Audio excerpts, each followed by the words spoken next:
So you head all Itad sales for Kusikowski? Yeah, I'm like leading the Itad department, so I lead the sales, operations, sourcing. The front end and back end? You mean like sourcing, Sourcing, getting yes, the material. Yeah, everything in the Itad part. Yeah, but then I have like my team members who know their sheet a lot better than me. I'm just like managing, helping, sourcing, aligning the whole strategy. Same for me. Should we take these down? I think we have to pass them. You know, Eric, all these, like 99% of the audience is part buyers. Really? It's like, it's buyers. That's accurate when you get off the stage. No, I know, yeah. It's not dads, it's not customers for us. They know they will catch you here. Yeah. If you're otherwise busy. All right, you ready to get this party started? Everyone was out late last night. Hello, I am Rich Bulger. I am the founder and CEO of All Things Circular. We are a thought leadership advisory firm. We have a podcast called All Things Circular. We just launched our 50th episode. Just quick background, I had 17 years at Verizon. I started Verizon's retail trading program and grew it to a $2 billion industry. After that, I moved to Cisco, where I ran Cisco's global reverse operation. So I learned how a brand thinks and how to do international reverse logistics at scale. After that, I was the CEO of a company that I grew from 27 million to 116 million, matching used supply with used demand, mostly in the mobility industry, before I left and had a non-compete, where I started the All Things Circular firm. And what I found was there was a hunger for education in this space which doesn't exist. There's a large amount of challenges that are going on. So the topic that we're going to talk about today, about how to grow the Itad business in a period of rapid constraint, heightened demand, and a large amount of geopolitical instability, in addition to a lot of the increased demand with hyperscalers going through and gobbling up all components as they're trying to go through and meet demand for artificial intelligence, where there's a lot of key information that is leading to continued shortages. McKinsey just released a report that showed that IT hyperscalers spent $3 trillion in power, infrastructure, and computing, and that's projected to grow to $8 trillion by the year 2030. So as that growth continues to take place, there's a large amount of companies right now that have traditionally resisted the Itad market for fears of cannibalization, for fears of brand protection, that are starting to embrace the power of the secondary market as a resiliency strategy. So this topic is coming at a great time, and I've got an amazing panel of people that are world experts in this space that are going to lead us through a conversation of how companies can evolve and not only mitigate some of the risk, but make money in the process. So I'd like to introduce one of my partners, Eric Egerbosen, the COO of TESS.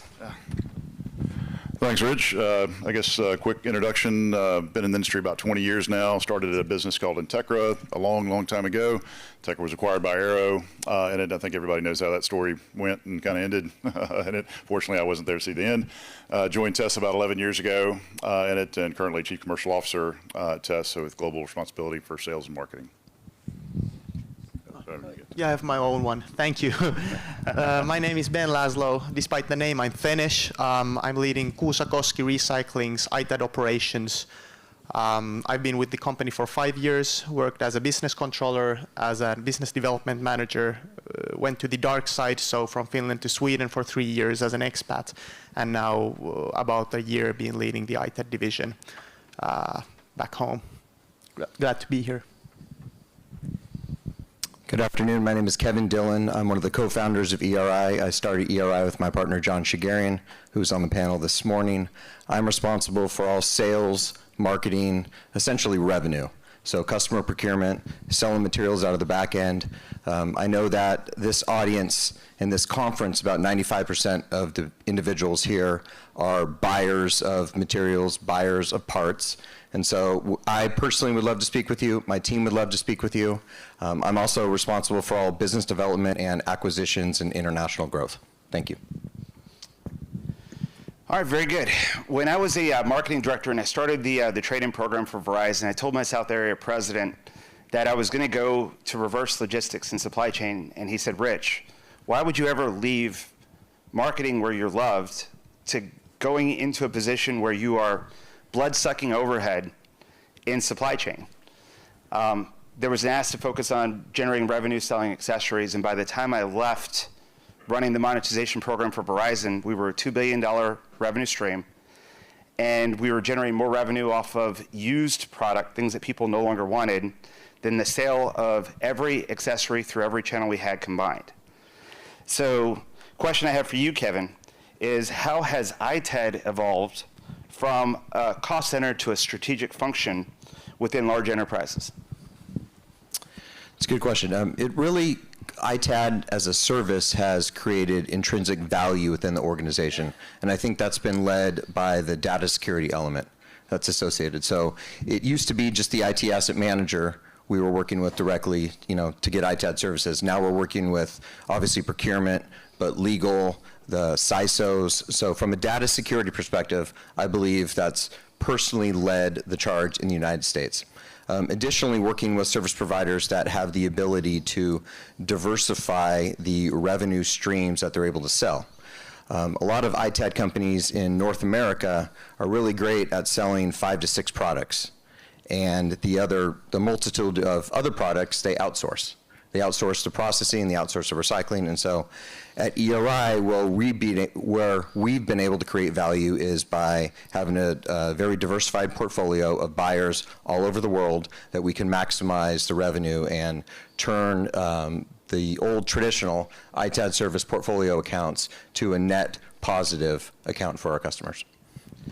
Great. We call those frontier firms versus follower firms. Those that are successful in linear sales in the linear economy, making money selling the first thing to the first customer, are often the barriers of circular sales. How do you make more money by generating revenue off of things that you've already made? Finding the second, third, and fourth customer are disciplines that most brands in particular don't necessarily understand.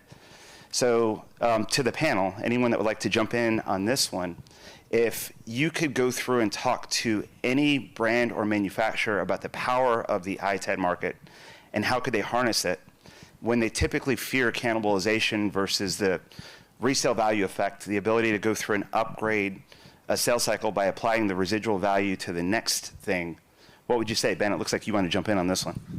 Yeah, sure. Really good question. I would start maybe by discussing the macroeconomics or looking at where is our world going into. We all have our subjective thoughts on this, but I personally believe that there will be really a smaller minority of middle-class people or middle-class companies, and there will be a vast majority then of poorer-class people, poorer-class companies, and then hyperscalers and big, massive companies with a lot of money to spend. So in order to tap into the growing number of companies and people who don't have that much of money to spend, you don't want to leave that service segment totally unserved. So that's why I think circularity is extremely important for them to keep on growing their how would you say, lower end sales and not neglect this growing population. And then, of course, the hyperscalers, then they are going to buy out the most expensive equipment, and enterprises and smaller to medium-sized companies won't have the same purchasing power compared to these companies. So they're competing in two different segments. It's not cannibalization to my end. They're not competing of the same stuff. Yeah, that's a great point. And the supply chain crunch is going to end at some point. The market always evolves. So if you can find and keep customers that are wanting your product in a supply chain crunch that aren't your hyperscalers that are signing massive contracts, businesses still need to identify who those are, because when it ends, companies will have to adapt. Eric, I talked about quite a few things that I've heard in the market that are concerning key companies. In your experience, what are some of the global challenges that are keeping your enterprise companies up at night? Yeah, once you get outside the U.S., it gets a lot more challenging for sure. Data security is kind of the obvious one that people would say. I think there's The truth is a lot more nuanced, though. So when you look at the different ways the business is conducted outside the U.S., there's different standards, there's different regulations, there's different logistics movement challenges that occur. And so customers are looking for consistent outcomes. They want the same service that you provide them in Dallas, Texas, to be the same that you're doing in Tokyo, the same in Sydney, the same in Frankfurt. And the ability to do that is what's challenging because of those differences that are inherent to those local markets. So they're very concerned about their ability to get a consistent outcome, both in terms of the level of the service, you think about the report and the COD, but everything that leads up to that, the physical security that's in the building, how the data security is managed through the process, and the use of partnerships is a part of that, which are important for all of us. But then how do you control those partners? How do you vet and manage the risk around those partners? That's a big concern, and we're seeing a lot more, activity and questions from our customers to understand how we're accomplishing that for them. Okay. One of the first and most important rules I learned in reverse logistics is always protect customer information. I remember having the FBI knock on my door at one of my old homes because a product hit. It was Afghanistan that had customer information on it. So thankfully, I had a record of erasure, and it wound up being a cloud issue, not a process issue.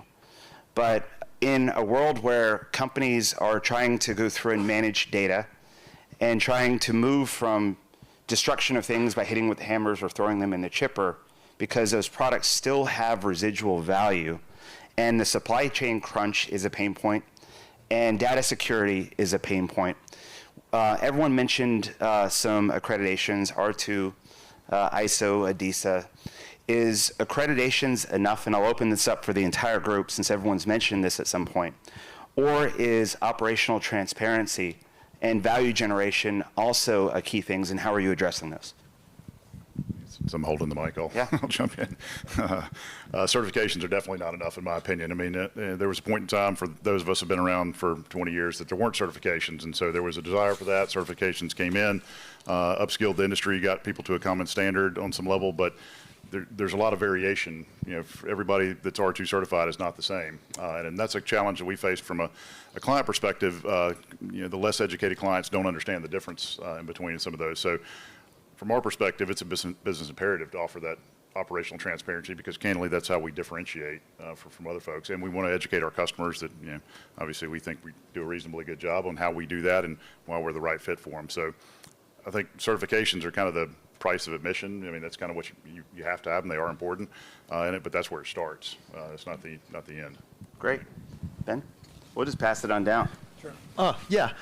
First of all, happy that you reach here, not in a federal prison due to that. And for sure, I agree. It's not the certifications that keep the clients up at night. It's the operational efficiency. Will the data center be decommissioned during a certain time interval? Is the asset tracking up to par, and will they be able to see what has happened and get the maximal recovery of assets? But yeah, 100% agree. I think certifications are a starting point. I see Jim Puckett, one of the innovators and leaders of the sustainability initiatives around certifications for the last 30 years. And I appreciate all the work that Jim and the e-stewards has done. But from a customer standpoint, when we're speaking with customers, they're getting more sophisticated, they're more agnostic. They want their own policies and procedures and requirements. And so while ERI has an e-steward certification, we have an R2 certification, the customers still want their own individual audit. And so it's a little redundant, which is a little frustrating on our end. Would love the stakeholder bodies, like potentially e-stewards and R2, to get together and align and become one. Would love for NAID, AAA, and ADISA to align and come one. The ISO certifications, we spend millions and millions of dollars being certified, and it is a price of admission, but a lot of times customers aren't willing to pay that extra service fee for those certifications. And so it really goes into how do we maximize for customers? It's operational efficiency. It's having the correct software to erase and eradicate the data. Personally, we use Blanco. We've been very happy with Blanco, but I know there's a lot of other great programs out there. The net is you can't cut corners. That's it. And so if within your operations, you could have we could be doing everything on the front end. We're doing all the great sales. We're traveling all over the world, you know, closing $10, $15 million contracts, and then one individual, you know, puts the material in the wrong bin, and the ITAD industry could have a black eye on it. And so where ERI, where we differentiate ourselves and where we hedge ourselves, is we've built the recycling technology. And so when it goes into a different bin at ERI, let's say accidentally, it then goes and gets shredded. It doesn't go to another company that it gets sent off or exported for the processing, the material to go away. So with an ERI, it never goes away. It goes into a commodity that goes directly back to OEMs and smelters to make new products. And so as you mentioned, your other question about OEMs, we're seeing, because we're fully integrated, having the recycling and the ITAD services, that OEMs are knocking down our doors to build, not only build trade-in programs, build repair programs like HP is doing, but also being able to, as John mentioned earlier today, being able to capture and retrieve all of the critical materials and minerals that went into the manufacturing of their devices, because all the OEMs want the same type of plastic back. They want the same type of metal back. And so if you're able to be fully integrated and develop circular solutions, I think if the ITAD industry continues to do more of that, there'll be more opportunities for you. Great, thank you, Kevin. I'm going to poll the audience real quick. Raise your hand if you would classify yourself as someone that works in the reverse logistics industry. Show of hands. All right, hands up. Keep your hands up if you have ever taken one course, a college course, an onboarding and training course on reverse logistics, not on one that mentions reverse logistics in a chapter or a paragraph, but an actual college course or onboarding on reverse. You have your hand up? Where'd you take it? MIT. MIT, they had a reverse logistics course. And they have a reverse one at MIT? That's a great answer. Yeah. So there's an actual reverse logistics course at MIT? There are 6, 7 courses through there. Fantastic, all 4 right. of them in Sloan, 4 of them in Department 9. Okay. Civil engineering, transportation. Do you want to come sit up here with us?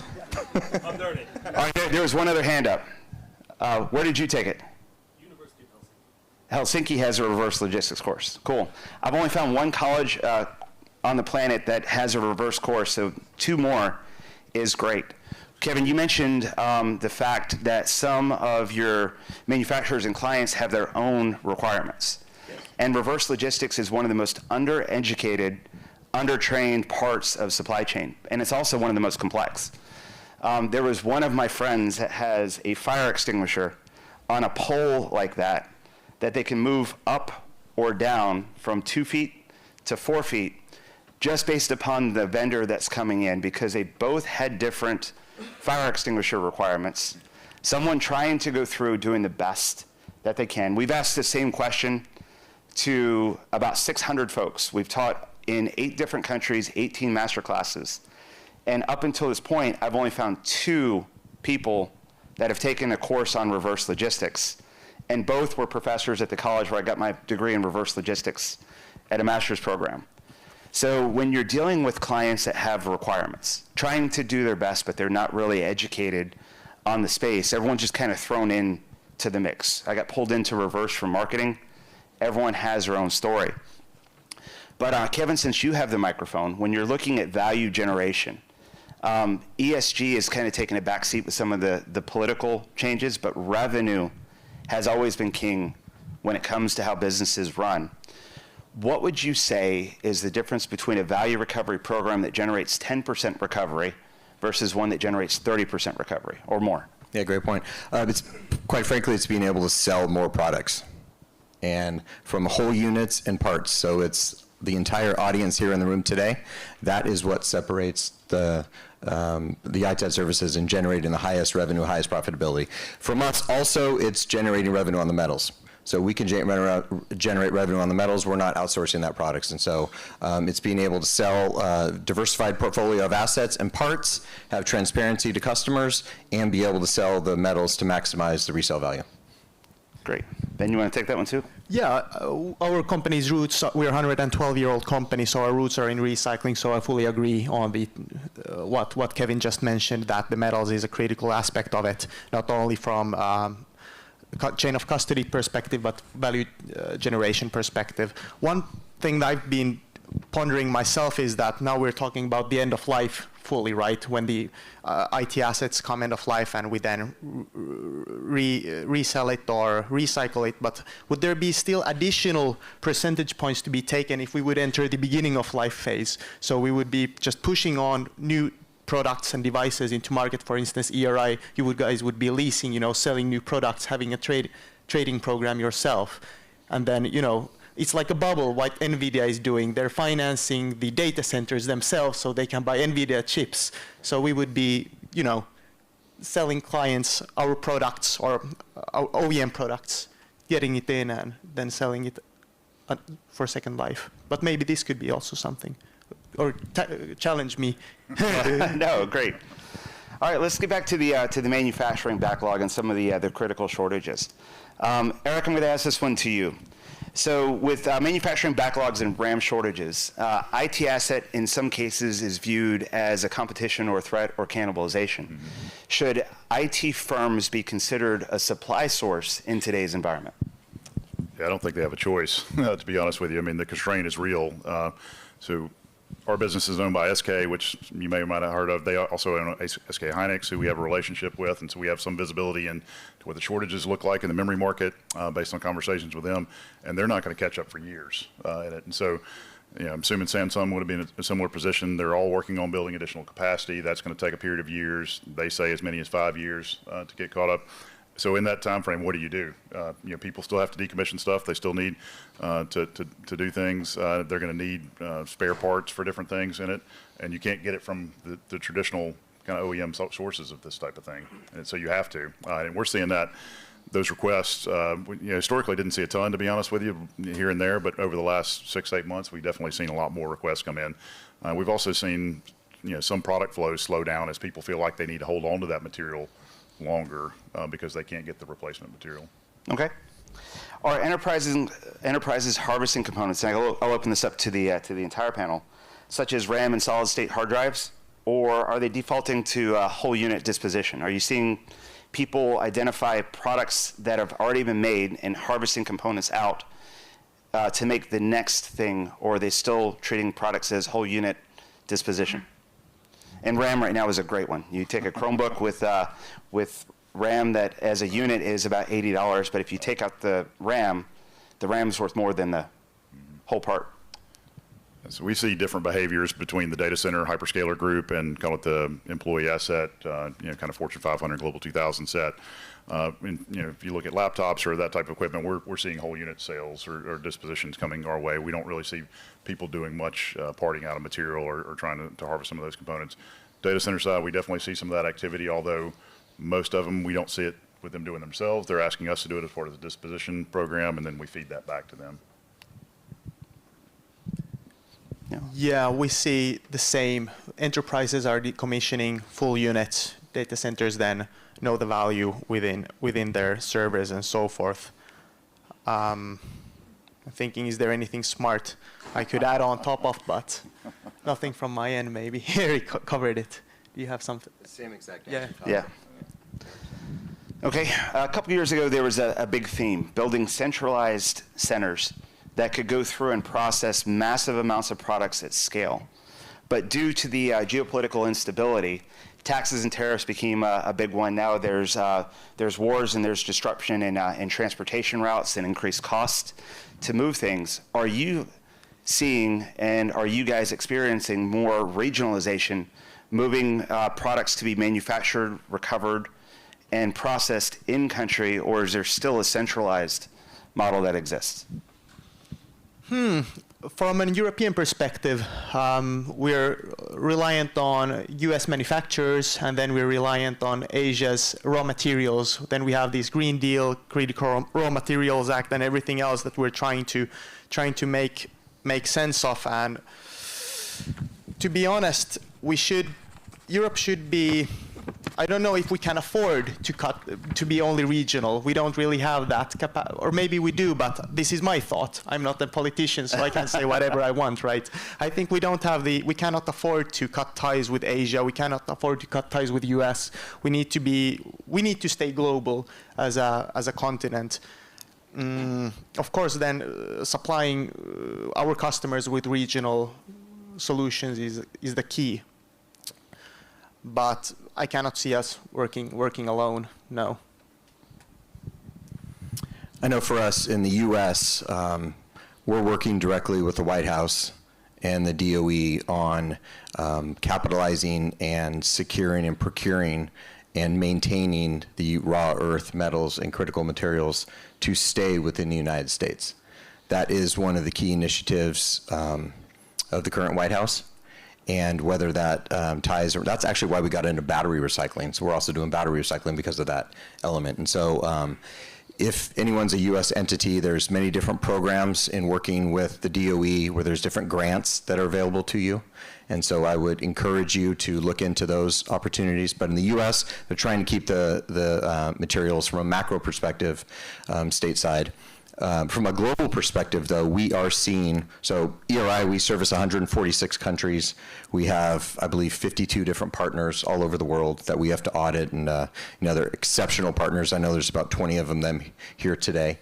But we're seeing a demand from our clients to require us to open up our own facilities, such as Tess has done, such as Iron Mountain has done, all over the world. So they want ERI-owned facilities, and we are going to do that organically through our partnership with Itochu, who, if you don't know, Itochu is one of the wealthiest, biggest companies in all of Japan. And ERI is going to be announcing another 4 to 6 openings within the next 36 months globally. And so we're looking at acquisitions as well as strategic partners to open up. Great. Eric, you want to take a shot at that one too? Yeah.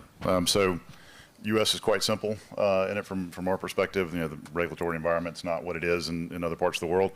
When you look at Europe and Asia, the transboundary movement's getting more difficult in it. So we do definitely see some pressure to keep more things local, and pressure from our clients because they're worried about tax liabilities going from one country to the next. Pressure from the regulatory authorities because it feels like it's heading more in the direction where it's going to be harder and harder to move. If it's recycled material and it's kind of been identified with that, it's a different category. It's waste at that point. It becomes much more difficult. So we definitely see pressure to keep it in country. It's not always possible, obviously, and so there's a lot of that movement still exists. There's still a pathways to do that, but it does feel like there's definitely a movement to keep more stuff in country because of tax and regulatory issues. And you're starting to see, Kevin, to your point, a lot of government legislation and desire to move to a digital product passport. Some database or repository that can keep track of a product from cradle to grave. And also track as it moves from the hands of one owner to the next. And one of the benefits of digital product passports from a government perspective is if you can see the raw materials of something that has been manufactured, it's very easy to see a world where there's critical mineral shortages as things are going through what would typically be exported to another country as a whole unit. If the value of the magnets or the materials is critical, digital passports could actually block exportations and change the Itad market as we know it. So it's going to be real interesting to see how those two elements play out. But there's complexities that exist when you go to a localized market instead of using a global regional market where you can invest in infrastructure, you can invest in training, you can hire leaders. So Kevin, Eric, as you're going through and building these local centers that can respond as the geopolitical environment changes or taxes and tariffs change, how do you manage the complexities of going from a global hub to regionalized hubs? I think from our side, it's about having the right structure in place, and so kind of everybody's got their sweet spot. Our sweet spot is more global type programs because of the scale we've got around the world. Clients are looking for the same level of control kind of across the world, but at the same time, they want some local engagement and local flexibility. So from our side, having a focus control point at kind of at the top, whether it's kind of a structure from a compliance perspective and from an account management perspective, and others that controls how the SOW gets executed, how security is laid out, what insurance requirements exist out there. So there's central control to the requirements that the client set forth. But then if you kind of think about the other side, in Japan or in France on a given day, there's going to be a logistics question or a billing issue or something that comes up. They want to talk in local language and resolve that issue in real time versus kind of ping-ponging back and forth. So our solution is to have these central control points at a global level and then introduce, call it more support relationships at the local level to engage with the local team. So it's not this kind of week-long process where they have to go back and forth to figure out what the issues are and how to resolve them. Pretty much aligned, exactly. It all comes down to the statement of work and your controls and processes. All the client wants is the same exact process in Japan as they have in New York. So simply stated, as long as you fundamentally have your organization and processes dialed in and locked in, language is a great element that you mentioned. Customers want to be billed in their local currency. They want to be able to speak to someone in the local language. But one of the items that we also, from a regional perspective, is we want to build those government relations on the local, state, province, and federal. So that is an initiative that as we go in to all of these different regions is one of the first meetings we have is with the federal, local, and state provinces in terms of going in, opening up, and we found that they're welcoming us with open arms and that they look at the United States as one of the leaders in terms of innovation, in terms of sustainability. Personally, I think Europe is the leader in sustainability. I think the US is 20 years behind Europe. But a lot of the Asian countries look at the US as even 20 years ahead of them. And so whether it be in how material is transported, whether it be in how material is packaged, whether it be how material is processed, having that key understanding with those regulators up front at the beginning will help you throughout the entire longevity of your operation in that local region. It's a really smart way to attack that problem. Ben, I'll let you take this one. I'm going to come back to Kevin in a minute. Sure. I just had one line of thought that came to my mind when Kevin said Europe is the leader in sustainability, which might be true. It's a bit of a side thought here, but Europe is, in my opinion, regulating itself to death right now. But in one case, just related to the critical raw materials, you posed a question. There I really believe that we need some regulation. Even though I'm not a fan of regulation, there we need some regulation to push the use of recyclable material in new devices and components, which will then artificially boost the demand and the price for new recyclers to recycle the materials, because everything in theory is recyclable, right? But who is willing to pay for it? So their regulation is good, but otherwise not. Yeah. Or depends. My opinion is similar. I think Europe is much further ahead than the States in both consumer acceptance of recycling and sustainability programs and certainly government regulation, but behind in investment in infrastructure and IT requirements to do that.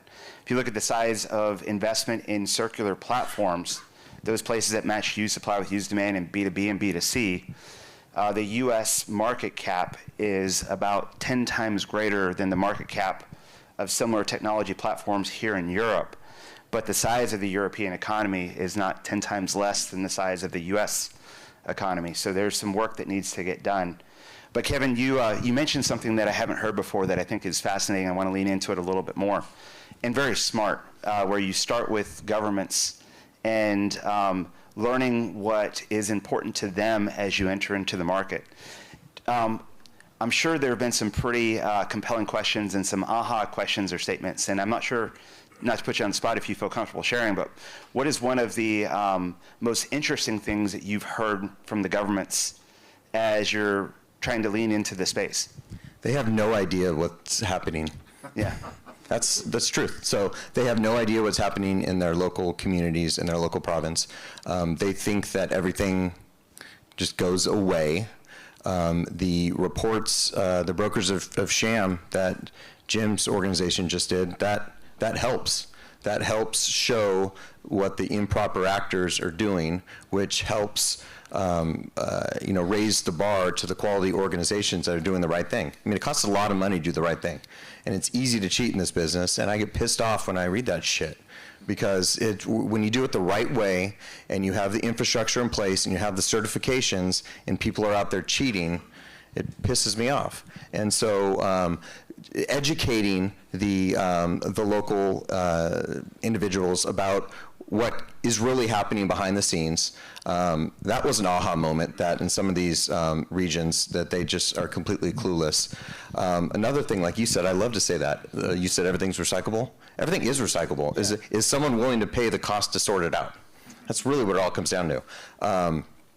But one of the aha moments that we've noticed is around batteries and the transportation of batteries, specifically in Japan. You'd think Japan, in my opinion, is the most sophisticated, educated culture on the planet, and they don't have any requirements around battery storage, commingled batteries, and how the material needs to be transported. So they are going to adopt what the United States has developed as their new transportation laws around batteries. So that was my shocking moment. Cool. Well, as we mentioned, the demand, especially with AI and cloud computing, with hyperscale, is only going to continue to grow. 3 trillion to 8 trillion over the next 5 years. So the environment that we're in right now is not going to get better overnight, and likely not going to get better for several years. So my final question to this panel, and I'll let you guys go through and address it one at a time, but what is one capability within enterprises right now that they don't have that needs to get put into place to ensure success over the next 5 years? So think of the clients that you have, people that you work with. Think of job positions, think of processes. What do companies need to do to survive over the next 5 years, and how can you help?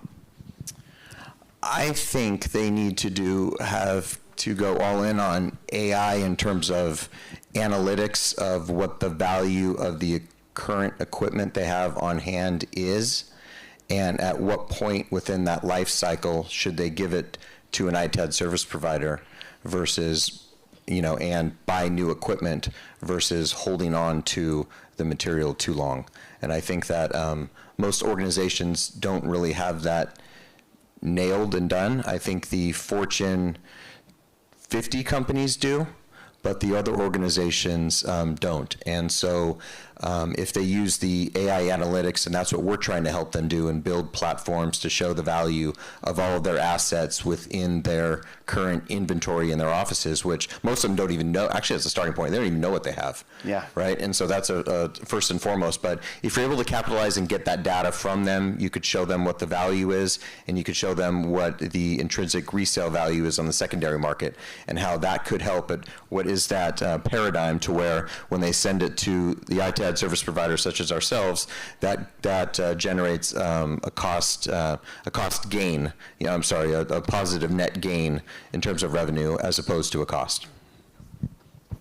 Yeah, really good answer. I don't have anything to add on top of this AI thing. So I take maybe a different perspective on that. This is 100% like Kevin mentioned, but then on the other hand, then it's extremely important when you're going full on AI, full on traceability agents and so forth, then to have as strong of a focus also on the human-centric part of the business. So then when you free your time and your capacity from the monotonous tasks and other boring screen time work, please put it into the human-centric, human-to-human business, and really make the effort to come to Itad summits, right?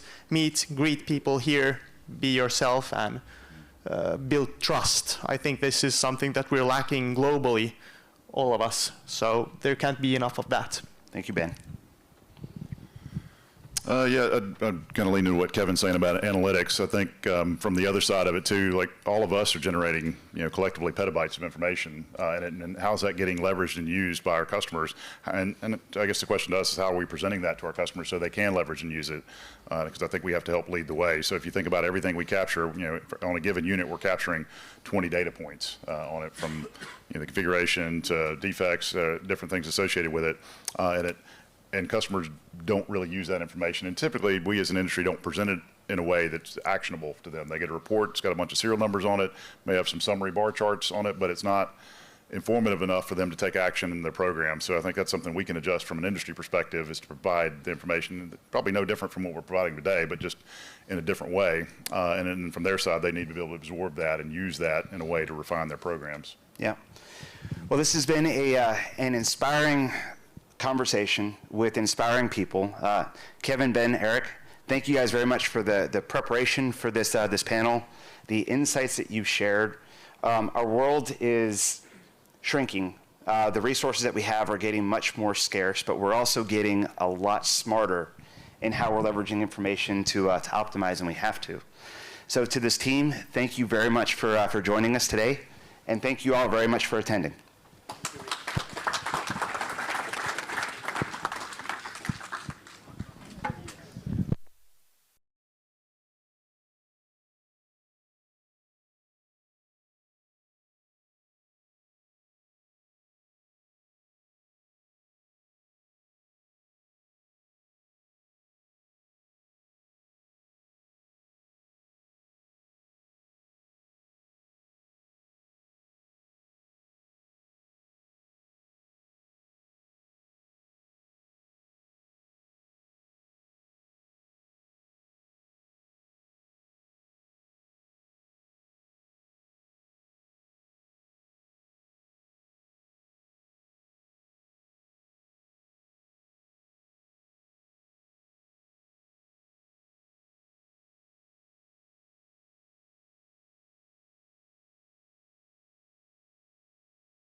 chain of custody standards, which for everyone in this room, I'm sure it's a critical and important topic. My name's Tim Suling. I'll be moderating the session. I'm a consultant in the space working with clients in the US and Europe. But I want to make sure my esteemed colleagues who are the experts on this topic have a chance to introduce themselves. So I'll pass it to Lionel first. So good afternoon. My name is Lionel Luzen. I'm the founder of Erase for Good, which is a new disruptive solution in data erasure, sanitization solutions. And I'm going to pass to Frederick. So I'm not Eve, my colleague. I am Frederick Forslund from Sweden. But the topic is dear, and I have spent almost 30 years with data erasure and seeing how it has evolved in the industry. So I look forward to a good discussion. Let's travel. Good afternoon. My name is Sunil Chanda. I'm CEO of BitRazor. We make software for secure data erasure, hardware diagnostics, and erasure verification. The background is the parent mother company is Stellar Data Recovery. For about 35 years, we spent time building data recovery software and laboratory services. We've got millions of users, and with that background, we bring to the world the data erasure technology. Happy to be here.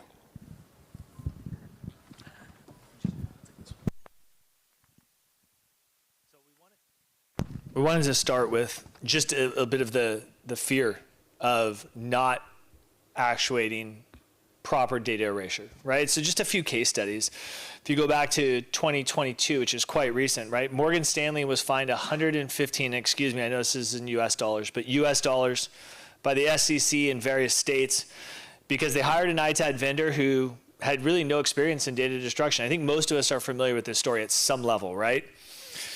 They hired them to decommission thousands of hard drives and servers containing unencrypted personal identifiable information, which we all know is extraordinarily important. The vendor sold the equipment to the third party and did not conduct a proper erasure. Estimates are there's still units on the market today that you can still buy with people's financial data, social security numbers, right? Extraordinarily dangerous. $115 million to that end user. A healthcare company in the US had an unencrypted laptop stolen during an Itad process. The device contained, again, personal identifiable information for over 43,000 patients, fined $43,000 per patient. If you think what's most critical to us here in Europe, right, GDPR, as we all know, and I spend an exhaustive amount of time on this topic, but as you think about GDPR regulation, there are 4 specific articles, and you could debate that there's actually 5 or 6, that speak to the importance of data erasure, right? Article 5, storage limitation. Personal data must not be kept longer than reasonable. Article 17, the right to erasure. Erasure must be completed and verifiable with documentation, right? If you're working in this industry, we must be staying above board on everything we do. Article 28, any third party that handles personal data, including Itad vendors, must operate under a formal data processing agreement. Make sure that it's documented. In Article 32, organizations must implement appropriate technical measures to protect data. That means each of us. If we go back to the weight of what we're doing, I think the other case that we're all familiar with is Google in France being fined 50 million euros. Ultimately, the organization was unable to provide transparent information about how personal data is used, and most importantly, not being able to validate the data erasure of the assets that are in question. So, these topics are real. They cost organizations a lot of money, and they ultimately could potentially help us win or lose business accordingly.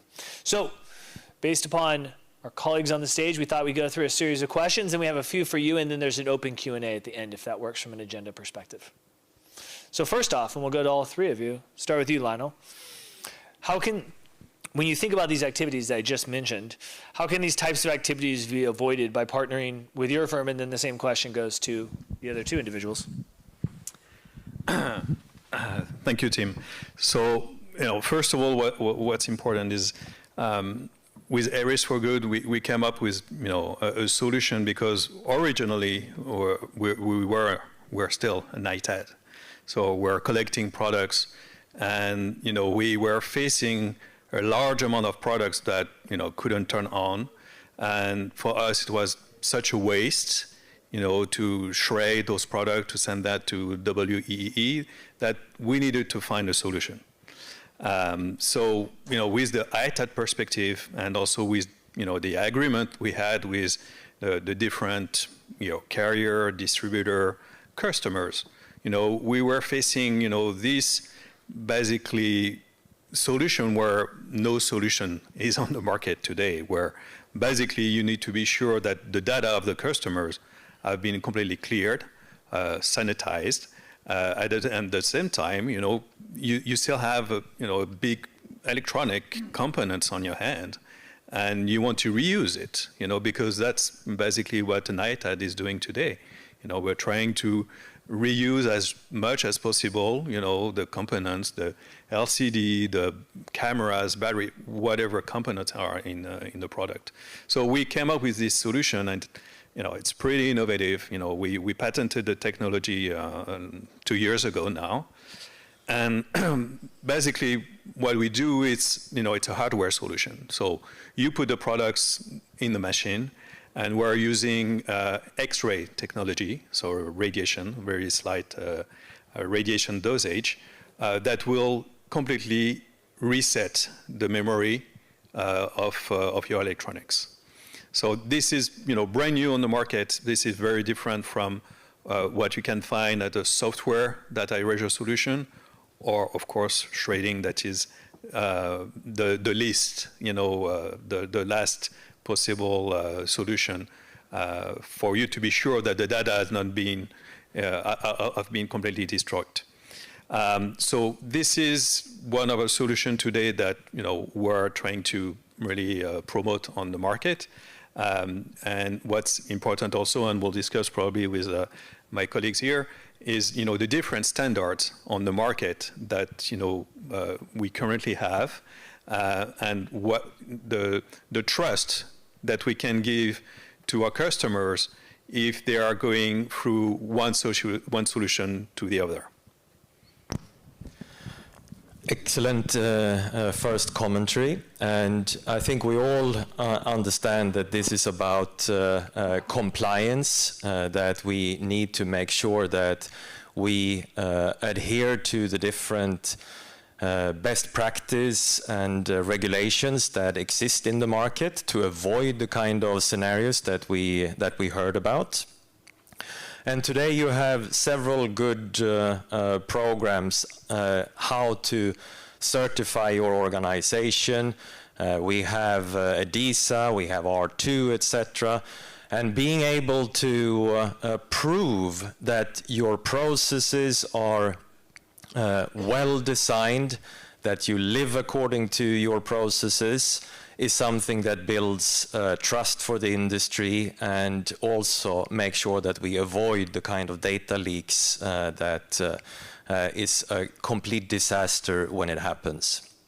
And no matter if you're using nuclear or radiology in hardware, or if you're coming from the software end of things, it needs to be trusted, certified technology that can assure you that you can also prove to the end user or to an auditor that the right measures of data sanitization has been taken.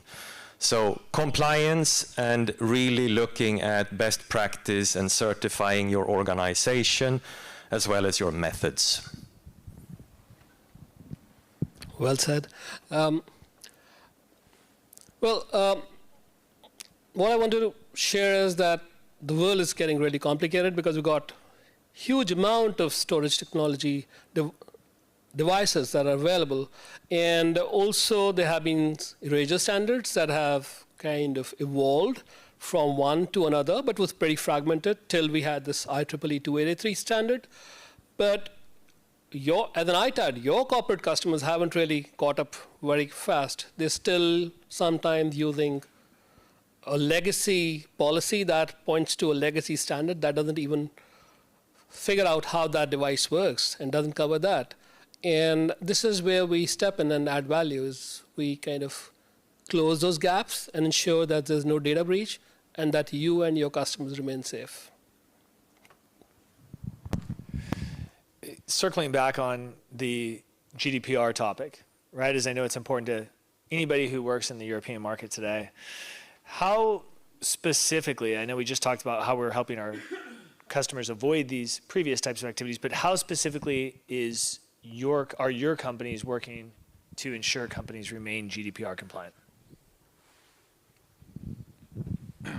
So on our side, basically, the data sanitization is embedded with the ESG policy of basically a trading program. So we would know if a product can be reused or not, and we would incorporate some information about first of all, if you were able to do what type of data erasure, because we offer two types of data erasure, and then what would be for the carbon offset, of the product that has been deleted and then reused or not, because sometimes there is no value at all on the product, and then the product can go directly to waste management. But again, our goal is to make it as much as possible compliant with, first of all, there are two big standards on the market today that sometimes can be a little bit obsolete, but there are standards that basically all insurance companies are bearing to, because in terms of litigation, if you want to cover some risk of data leakage, then if you're using some Itad that is processing using a NIST solution, a NIST label solution, or IEEE label solution, then your risk is of course less than if you do your things on your own. So that's also basically, it's really customized, depending on the customer. We are dealing with customers who are like, government entities who really need to have some specific on, where the product goes at the end. And, the tracking of all device, and of course the certification, which is really important at the end. The certification needs to be fully stored and accessible for the customer. And then after you have the second stage, which is basically, the common cooperation that, you can have a different discussion about how they want to handle the data sanitization on their side. But of course, it depends. If you're dealing with a government entity or if you're dealing with a corporation, some might ask some, further, certification than others. So GDPR, it was the start. What we have today is basically a global regulation pattern across the globe, where GDPR has triggered similar legislation in most developed countries around the globe. So it is more than just GDPR today. Why do we do it? Of course, it's to protect data, protect the integrity of data. And what we need to avoid is a data breach. An essence is that we're all responsible. The processor as well as the data controller, the owner of the data and whoever is providing services, both parties are equally responsible.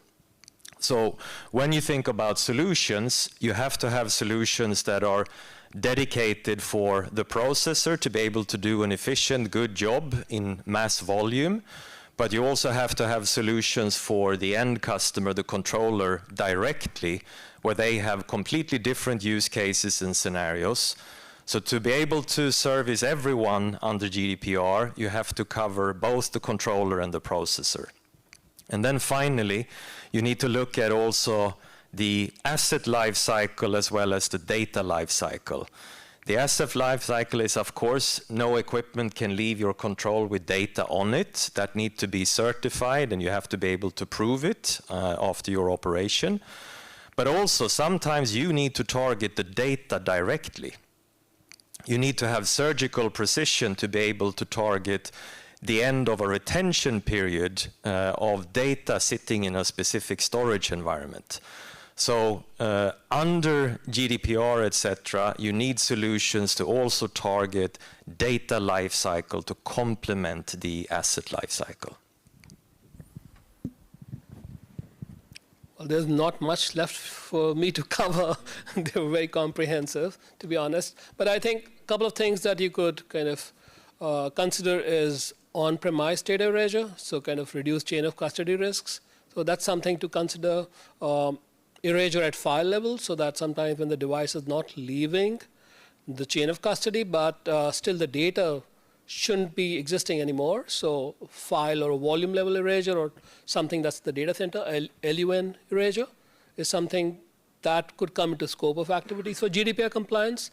Maybe for an ITAD, from the ITAD point of view, that doesn't make sense too much because you're more looking at when the assets are being retired. So I would say then on-prem erasure is something that you should definitely look at. On-prem, and also when you have remote employees and before they're off-boarded, if to kind of remotely wipe the data off, those are the kind of two areas where you could help customers comply with GDPR better.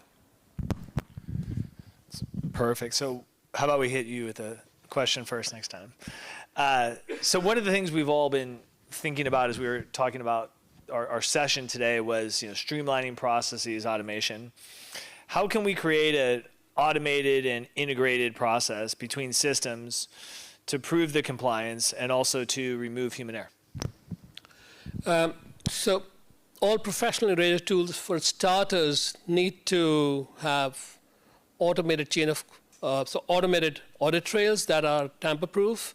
But what you could do better is maybe make the audit trails talk to the business systems and have more transparency so that your end customers have real-time access to the certificate of erasures and not wait for the project to end.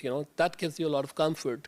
So those could be some starting points. So if you have your own ERP or a business system, it's very important that you use an erasure technology that talks to your business system and not via spreadsheets or reports that you import, so that there's no human element, there's no mistake, and that could minimize the risks. But also tamper-proof, tamper-detect audit trails so that they're trusted and not someone who signed them with a pen. That's what happened in Morgan Stanley case, by the way. Someone just signed that, yeah, the data is erased. Unfortunately, that's unsafe. So excellent commentary. To add on that, when we think about how we should operate a modern facility today, we need to definitely minimize any kind of human error that could interfere with the process.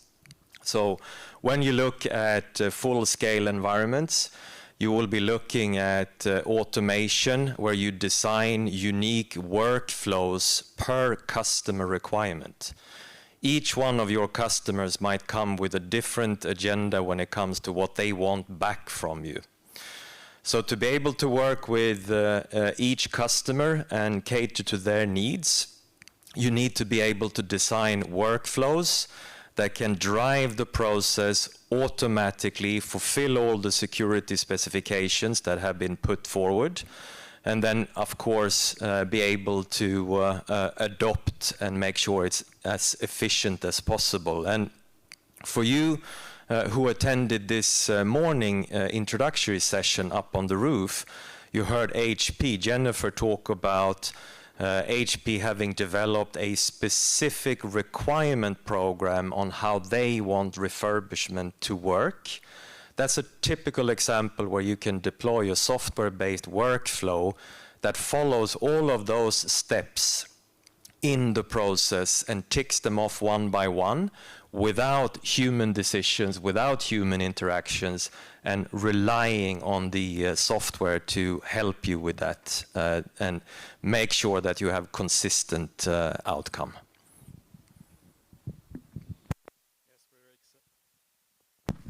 Okay.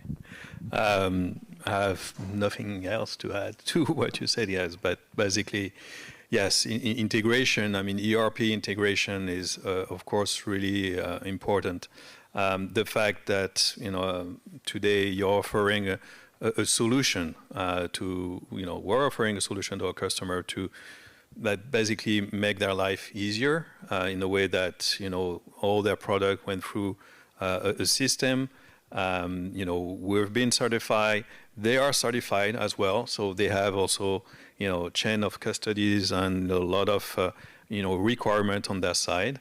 So everything has to be really audit-proof, on our side. I mean, fully automated system where, the products can be in and out, with certification, with invoices, with, everything has to be accessible for the customer, and it would be much easier to sell.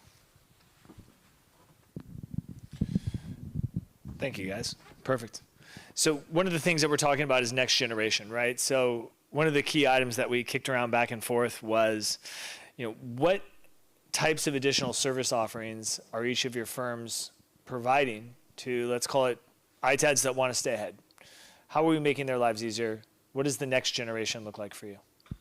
So, Frederick, why don't you kick us off, and then we'll go to Lionel and Sunil. I'll be happy to. So, all of you representing the ITAD industry are constantly putting forward new requirements and demands towards us as a software solution provider. We service about 2,000 global ITADs and processors. So there's a constant flow of good feedback on how your needs are developing. And one thing that we're seeing now, for example, is that the shortage of new hardware in the market are creating demand for services that are growing fast.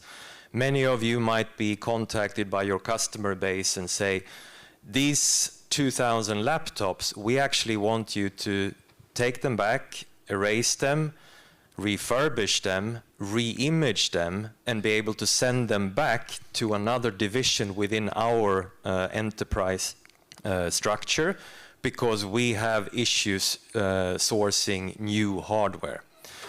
And for us to be able to respond and offer you one unison process where you do everything from testing and diagnosing and erasing and re-imaging the device, being the device at the end ready to ship back to an end customer, that kind of service development and service integration I see as continuously evolving. So keep the feedback coming, and it's up to us as the software and solution people to constantly be able to develop those processes to include more, to be able to offer more value back to the end customer as well.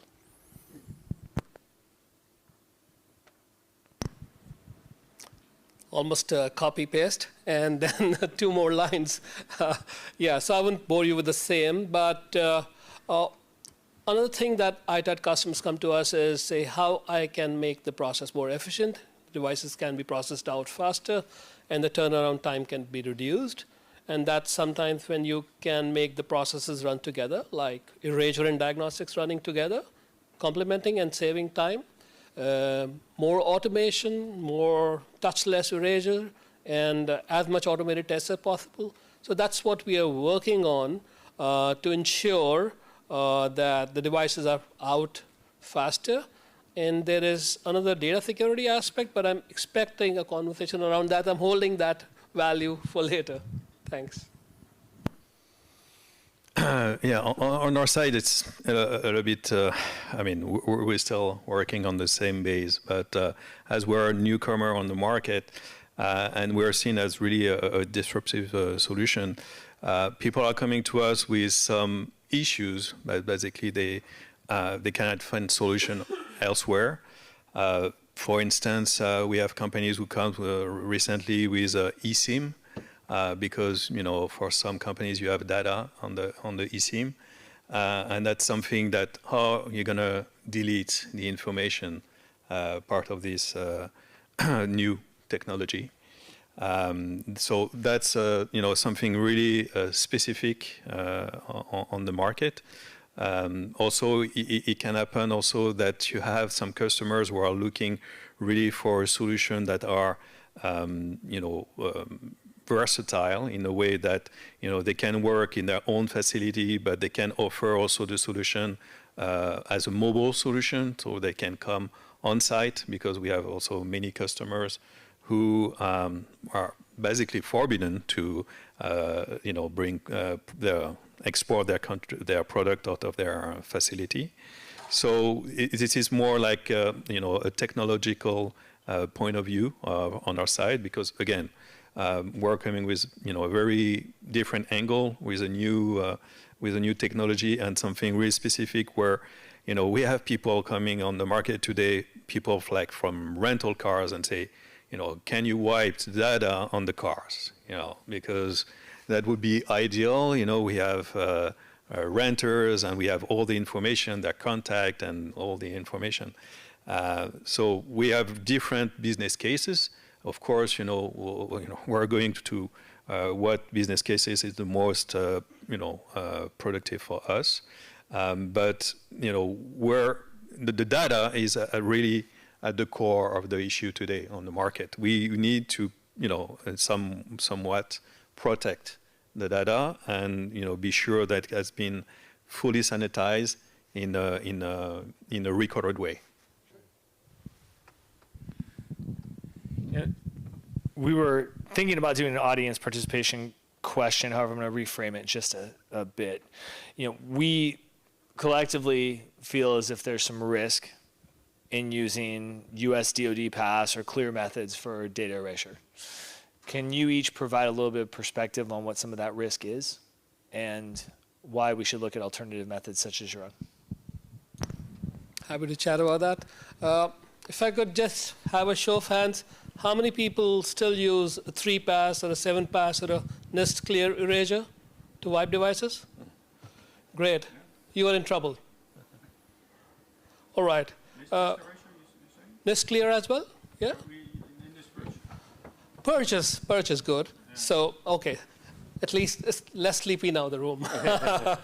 So, first of all, US DoD 3-pass or 7-pass is something that in the past the banks love to say, how many passes can you do it? I can pay you more, but you do 7-pass wipe.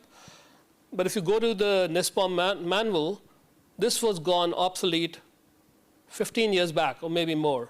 And then the manual pointed to NIST 888 standard, which was good for some time, till 2013, I think it was last when authored, but it was never updated for a long time. In 2022, you had the latest standard, the IEEE 283, very modern, very device specific. And finally, NIST gave up and accepted that they can't keep up with modern devices. In 2025, they did a R2, release 2, and all it does is points to use IEEE 283 standard. All right. Second show of hands, how many guys shred hard drives? So the IEEE 283 standard says shredded is depreciated, is no longer an accepted purge method. You should incinerate. So go and read the standard if you have to meet your customers' requirements. Now, that's where you get stuck, because your customers still want the DoD 3-pass or a 7-pass, and that's why you're doing it. Or the customers say, shred the drive. I can help you there on the physical side of it, but this is the bridge that you have to cross, because the device disposal policies haven't been updated for a time. The device mix has changed dramatically, and you really can't negotiate too much with your customers, I understand, because you want the assets, right? You will do whatever the customer wants. But at the same time, you also have a responsibility that the data shouldn't be breached. And I'll pause for here and then let Frederick complete further, add on to it, and then I'll kind of extend the conversation. Thank you. So, hot topic, and never a topic that stands still. This is something that is in constant evolution, where test labs, certification agencies, software providers constantly need to evolve and develop to make sure that we can guarantee 100% security. And if you broaden the concept a little bit, you need to understand that security is not only overwriting or sending hardware commands to a drive. It is also very much depending on your verification of what has happened and how you can make sure you can prove that a good verification has taken place. And then we always have to look at the actual use case. Not only the asset at hand and what is the best practice for that specific asset, but also what is the use case for the end customer. Are they selling this equipment beyond their control, or are they redeploying it in their own organization? Very different security analysis depending on what you are achieving as a bigger picture. A topic that never sleeps, and we can never sleep around it. So, to be continued. Yes, and again, I'm not going to add more than what has been said, because again, our solution is not really software oriented. And you're covering all of it, and this is basically, what we're doing is we're doing a survey. We're part of also the IEEE and the NIST, teams in order to see what's coming, in the future. They don't even know. The thing is, they don't even know, is because the media are changing the type of the technology that is on the market is changing so fast that sometimes the time that they come up with a new standard, then it's going to be obsolete. So that's why today what's important is really to have an understanding of what's working. What you can promise, to your customer, and adapt basically to what new technology are coming to the market.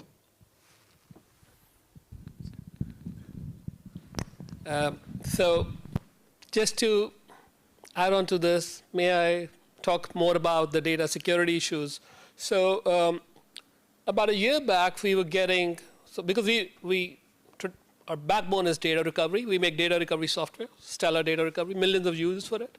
And we figured out there were a set of customers who were reporting that the drives were initialized, and after you initialize the drive, format it, data can normally be recovered, right, using a data recovery software. They reported that for many customers who were using laptops, internal hard drives, desktop drives, and external drives, they couldn't figure out the data themselves. And few customers, Germany and France, sent some devices to our data recovery laboratory in Netherlands, and we figured out that at a logical level, that's where you see data.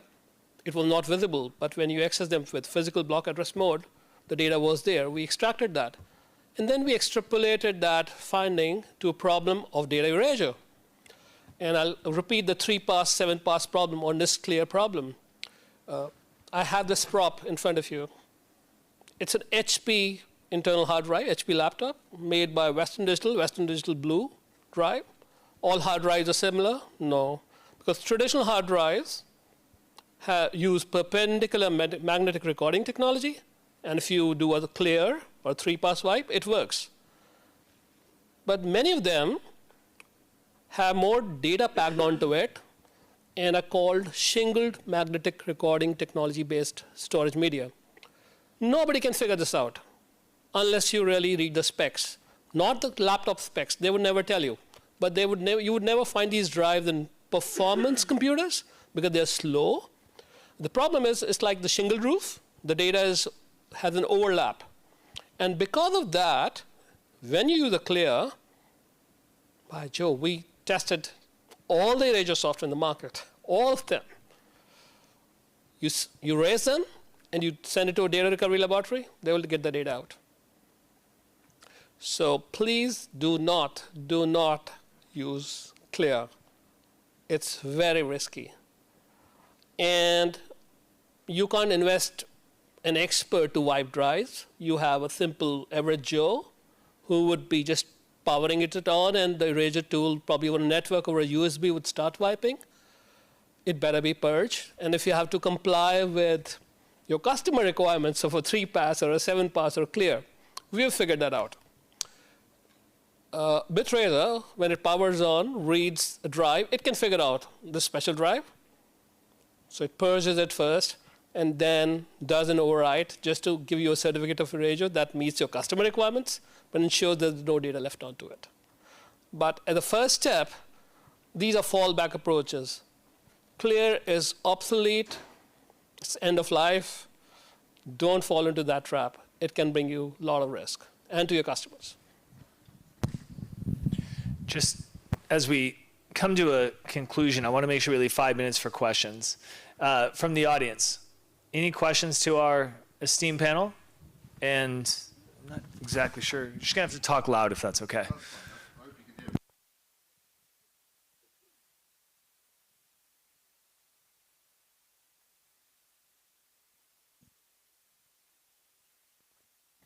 Of who is an ITAD, what role they play if they've got no access to the data, if they're just sanitizing or physical destruction. The responsibility, which side of the fence do they lie in if you're performing those services? It's an excellent question, and as a processor, you are basically handling very large volumes of devices. If the devices contain data, that data is under your management as you process the devices. So when it comes to data sanitization, and you are a service provider, an ITAD, a processor, you have that responsibility. And when you look at a lot of legal contracts that are being established between the controller, the data owner, and processors that are doing the service, it is also stipulated in legal contracts that you actually have the responsibility to make sure that there can be no data breaches or data leaks from what you are doing as a service. Thank you. Just one more, if I may. So we hear a lot of the industry tends to talk about our responsibilities, and we heard HP this morning talking about wonderful initiatives they may have. But the reality is that the data breach or the data risk is when the machine or device is in use. And if the client does not control, for example, the serial number of the hard drive or SSD in the laptop, and you process it and you certify this SSD has been wiped from this software from this laptop, there's no way, unless the customer has done this, to link the SSD that's in the machine and the serial number of the machine itself.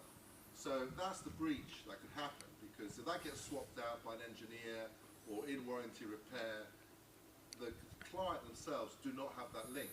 So should the OEMs, with the help of your expert panel, have a link between what SSD, what data storage media came with that device, and is that what we are processing for behalf of the client?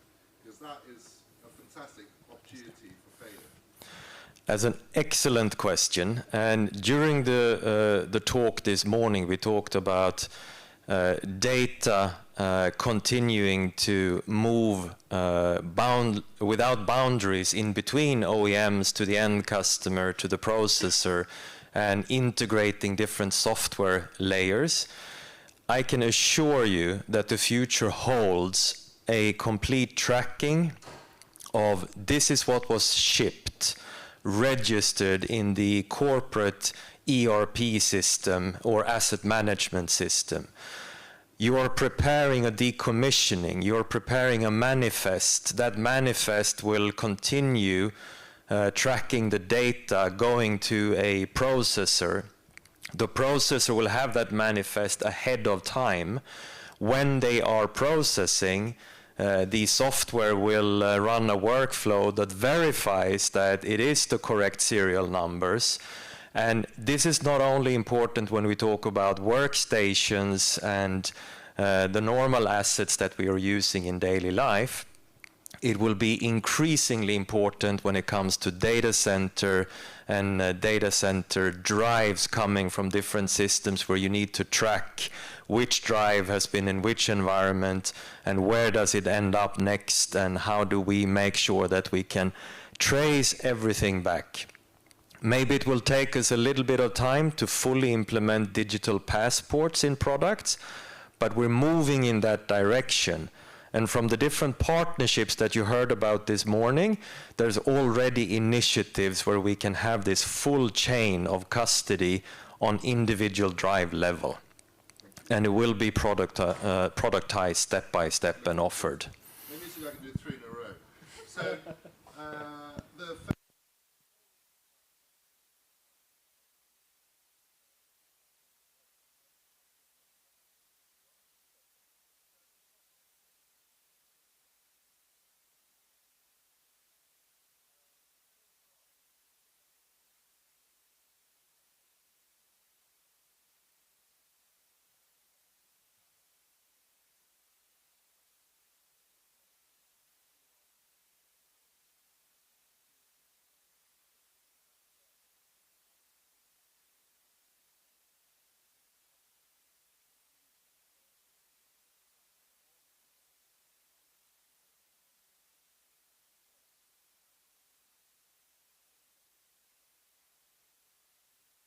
I can continue with the first comment and then leave the floor open. But already now there are some very innovative technology, even if a computer doesn't power up, that you can still harvest a signal from that device that gives you the kind of data points that you need to verify the identity of the device, that you can record and then send off for a correct physical destruction process, if it's an incineration or something else to be defined. But there are some very interesting technology that will be available in the market.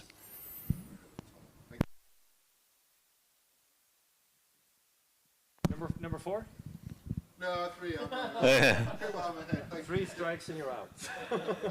So I'm going to add, some, key information about also what, with Areas for Good we're bringing today on this environment, especially for products that don't power up. Because, again, that was, the challenge that we had as an Itad. And obviously, what we're doing today is, any product that we're sanitizing, we don't need to have any information or on the IMEI or the serial number. We can basically, put aside the information if the customer sends us like, okay, this is what the serial number you're expecting or IMEI. But at the end, what we do is we have our own unique ID that basically we're labeling on each device that goes through our machine. So when the device has passed, that this device has been sanitized. And so the certification is going on that unique ID. And then this unique ID can be, related to, whatever the customer said it was. We cannot certify that, but we can certify that the device has been through the system. And again, full automation is going to make it really idiot proof. And you're going to have at the end some listing where all the products will be sanitized and certified. Maybe Sunil? All I can say is we have to work towards mitigating the risks, minimizing them. You can't eradicate them altogether. So be ready for that. But yeah, do your best.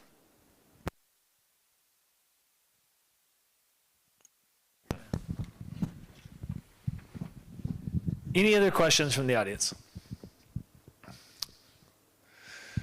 Well, I think we're a little bit over time, but I wanted to say thank you to our esteemed panel, and thank you all for joining. I hope you did pick up a few new tidbits and new pieces of information, and ultimately, work closely with the organizations on the stage because they are our line of defense against what was some of those larger fines at the beginning of the presentation. So thank you all again. Thank you to the panel. Thank you.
Testing. Oh, there we go. Rightio. Alrighty. What time is it? All right, guys.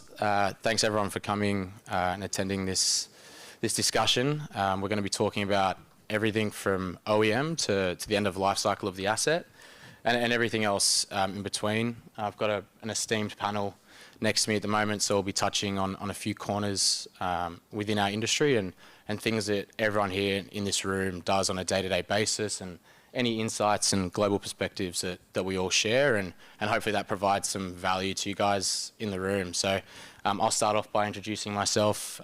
Jordan Leventis. I work at Renew IT, based in Australia. We're an Itad that's quickly expanding around the world, and hopefully I can share some insight from an Australia and New Zealand perspective as well, and anything that we're seeing there. And I'll pass you over to Ashley. Hello, everybody. Thanks for being here today. My name is Ashley Foreman. I'm the Executive Vice President of Sales, Marketing, and Customer Experience for Dynamic Lifecycle Innovations.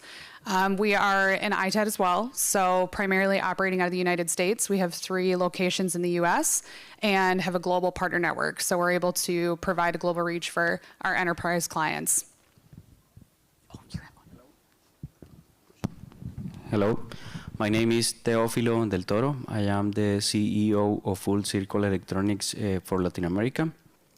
I have about 15 to 17 years of experience in the ITAD industry, and I have an IT and business background. Thanks, Theo. So Derek Kelly, work for Iron Mountain. I'm the Senior Operations Director for EMEA. So my team manages all of site operations, field operations for EMEA, for ALM, for Iron Mountain. Fantastic. Yeah, so thanks to Rob for the short ball on the moderator, the job as well. So we thought we'd break up this quite dynamic topic into 3 segments and 3 sections, discussed over coffee and a few drinks last night. That's kind of what we ended up with. So we're going to split it up into obviously the procurement stage, the actual discussions we're having with our partners, our channel partners, and most of our direct customers within the business, and things that are happening in the world that is driving that change in discussion.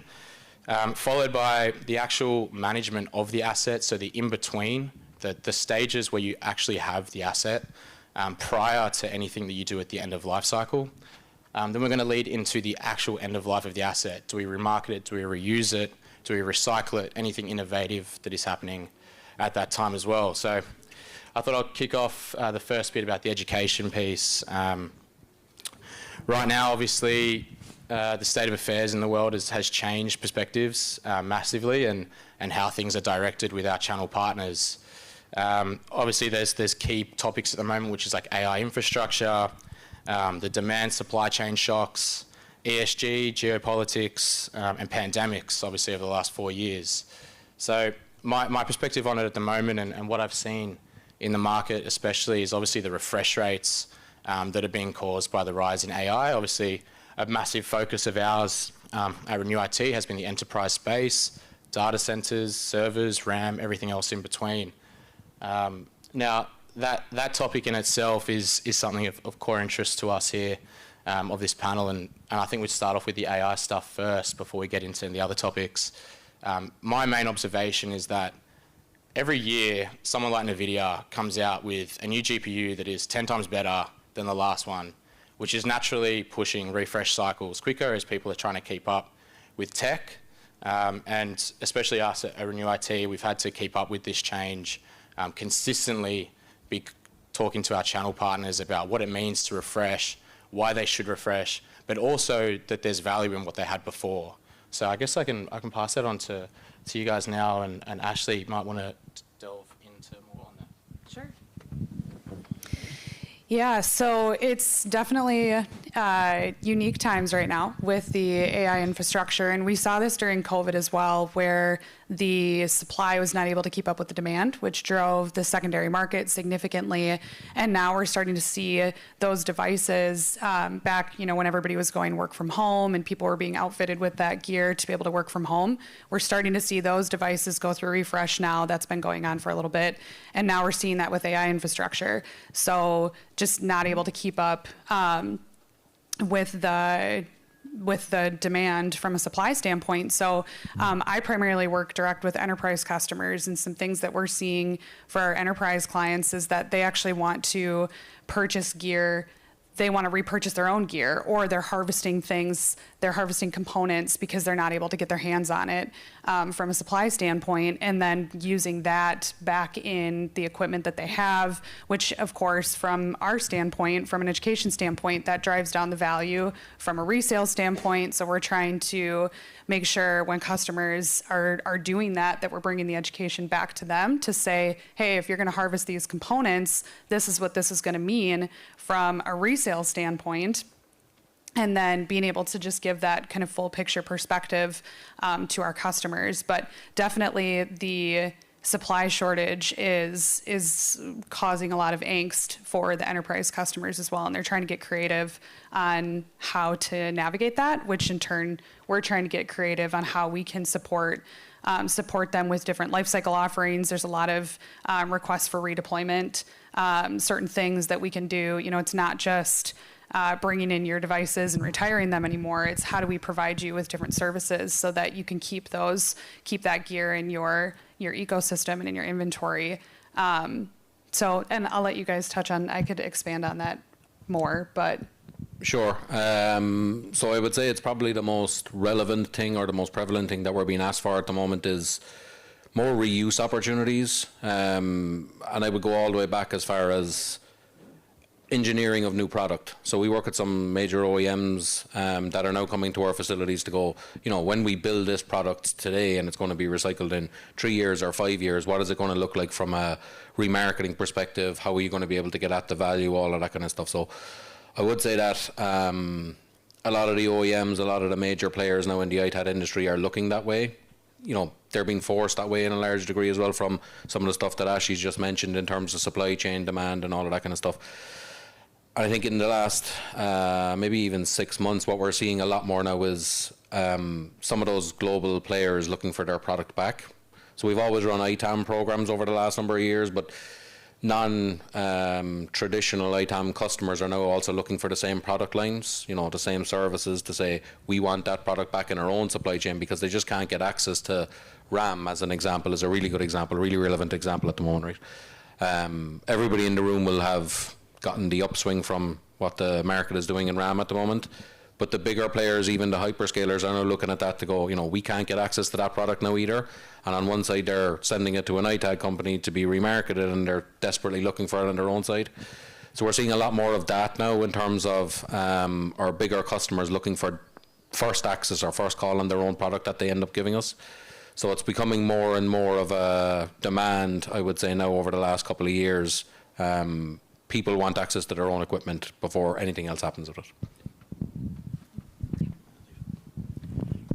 Well, from the Latin American market perspective, with the accelerated demand caused by AI, so what we have done about it is basically work closer with the enterprises in a way that we are sharing with them what we have learned so far. At the very beginning, we were more focused into trading. Itad wasn't very well known in Latin America, but over time we had to create like a business case where we had the chance to share with our customers the details of the scope of our services, to give them an idea of the value that we were giving them beyond the value that we could recover from their assets. So that allowed us to show them what we were doing to them in terms of sustainability, how we were helping their total cost of ownership of their assets, and how we were helping them in terms of data security and environmental compliance. So with this accelerated demand and everything that we are doing, I just expect that we can have more assets available to small and medium enterprises, students, because enterprises will always need to have an accelerated refresh cycle to keep up with their productivity needs. I guess just to wrap up that kind of education topic, it's pretty clear that Itad is evolving really, really quickly. We're no more just kind of brick and mortar facilities that process kit and sell kit. Obviously, and from the experience of everyone on this panel, it's the RFQs that are coming through and the RFPs that are coming through. You now need to be able to provide a large array of services within the package that you provide to your customers, and that's what's driving this change in conversation that we're all having with our direct partners or our sales channel partners.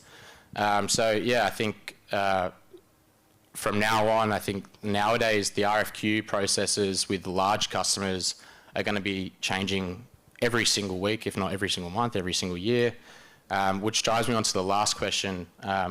Where do you guys see this going in the next 3 to 5 years? How do you see these conversations changing in Itad and for RFQ processes? Maybe I'll go first on this one. So it's dynamic, I would say. It changes all the time. Like if I look back maybe 3 to 5 years ago, when we were getting asked for RFQs for these global customers, the number one thing they were looking for back was value. And it was a very simplistic way to look at it in a way, in terms of you were being compared against your peers or your Itad industry peers in terms of the value back that you could provide. That changes all of the time.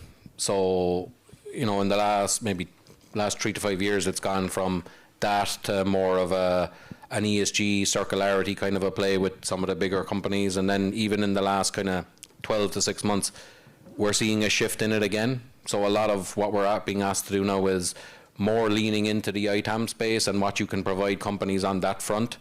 And again, it's back to what I referenced earlier. It's kind of, we're giving you these assets, we want you to manage it, but we want what we want back first. So it's kind of the circularity program for these bigger vendors and these bigger companies. They want access to their own material. They can see the supply chain shortages and the challenges that are in the world. You know, they have good product that's coming back. They need somebody like the Itad vendors in this room to provide them a service. And Itad, from my perspective, is, you know, we're a service provider. We don't manufacture anything. So it's back to kind of question one, where we're a value add for these bigger companies. So it's about learning from them as well as us giving them an education. So we would take our bigger customers, see what they're asking for, and then that would be a learning for us in terms of how else we can provide decent service for our customers in other parts of the business. Yeah, I agree.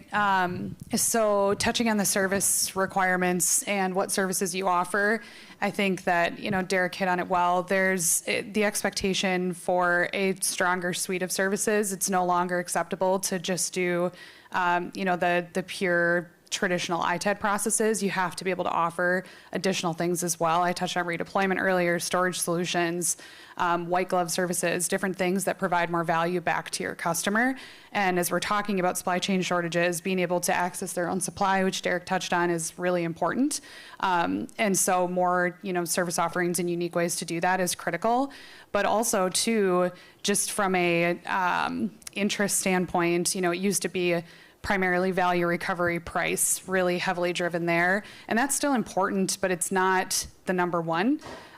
Security continues to be a strong requirement and really important. But as AI continues to expand and cybersecurity becomes even more of a concern, how are you as an Itad navigating and managing that and being able to provide confidence to your customers? You know, what certifications do you hold? You know, various things that you're doing internally in order to be super, super secure, so that you're not creating any challenges or concerns for your customers on a cybersecurity standpoint or just general security.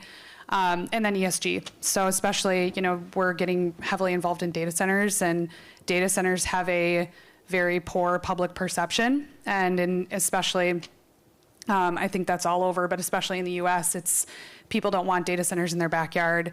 We just went to a conference in New York, not last week, but the week before. I'm looking at my team.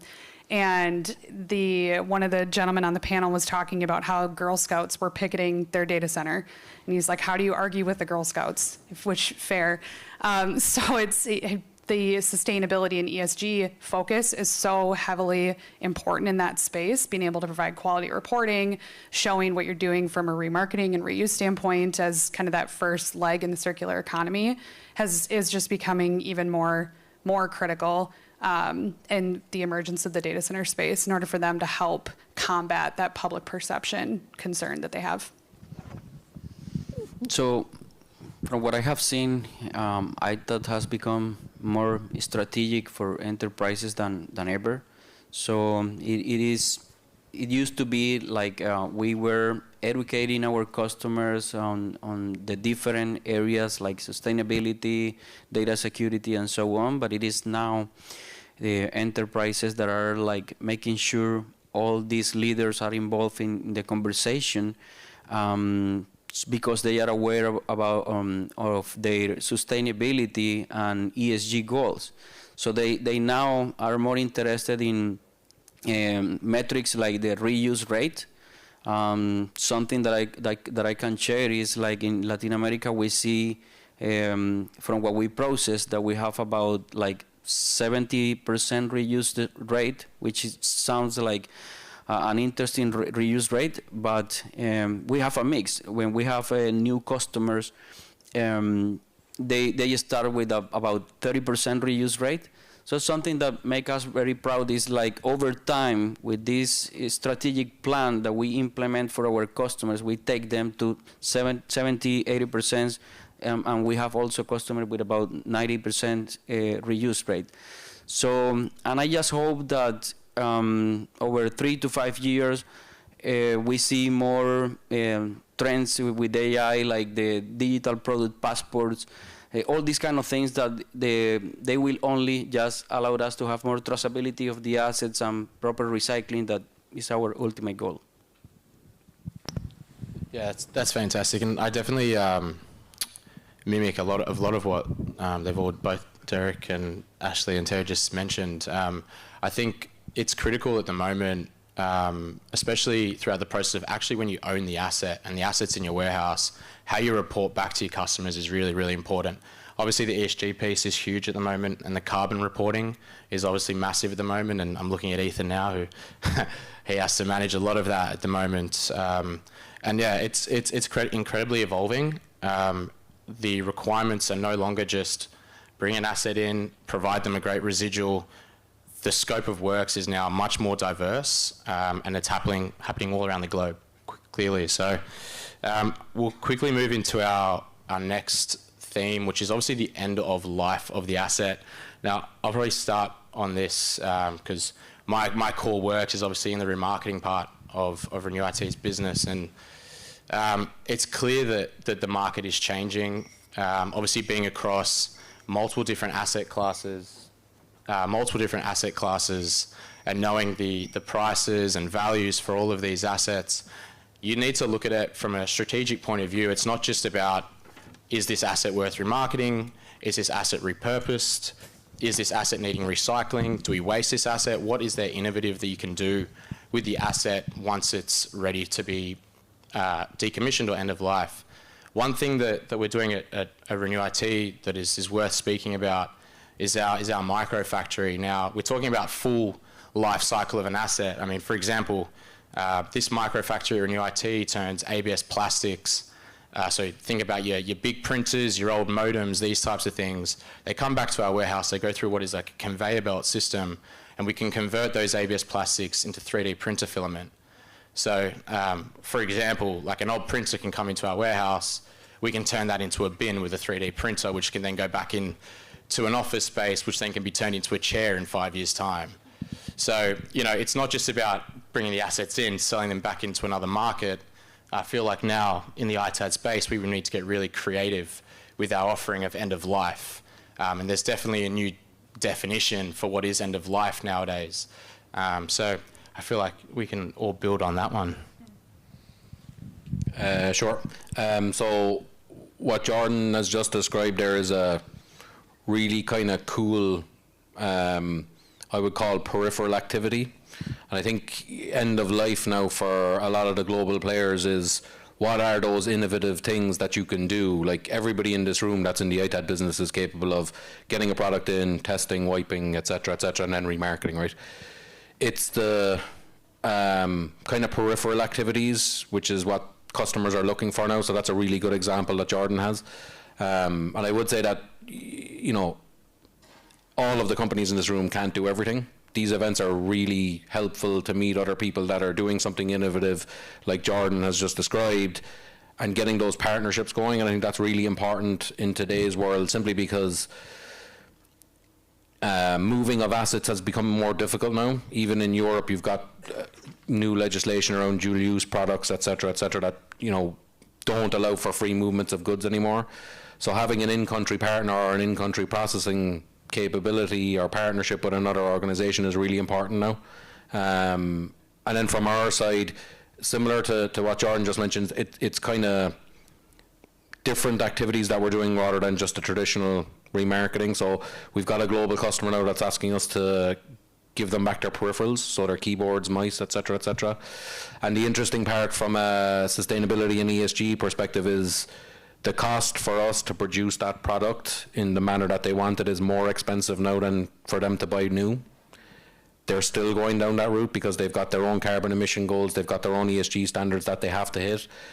Over time, with, you know, economies of scale and all of that stuff, we will get to a point where it's cheaper for us to provide that service. But right now, even though it's more expensive, they're still going with it. So it's kind of those edge cases, I think, is where the real value add for some of those bigger players are now.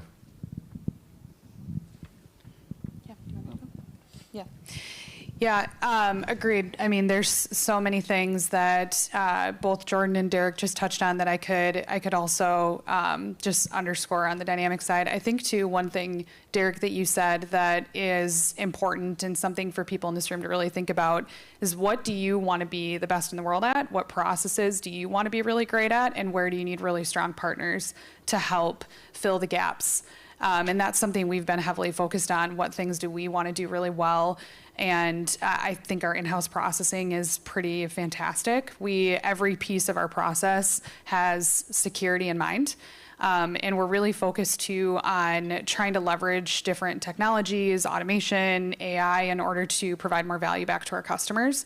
Some things that we're doing around being able to image capture, and I'm looking at our operations leader over here, image capture to be able to then assess what kind of value could come out of that equipment. And so, like, from a value maximization standpoint, and then being able to focus on, obviously, reuse first, but then how do you, in every step of the process, mine for reuse potential? So if the whole unit doesn't have reuse potential, then we'll harvest for parts, and we'll hold on to those parts, and we'll use that to repair other units and be able to bring that reuse first mindset into the way that we process.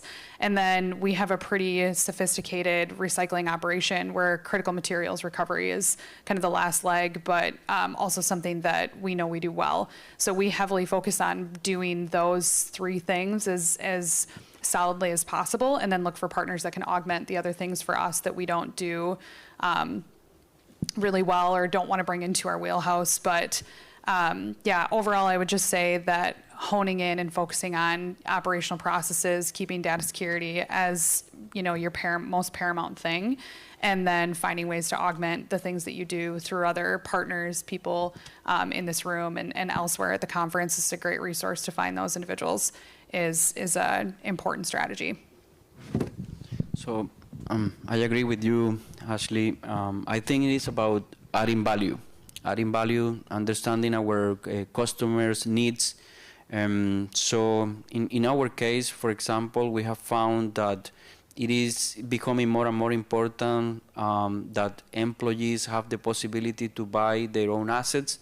So we built and put together a platform to enable this, so employees can register to the platform and they can buy their own assets.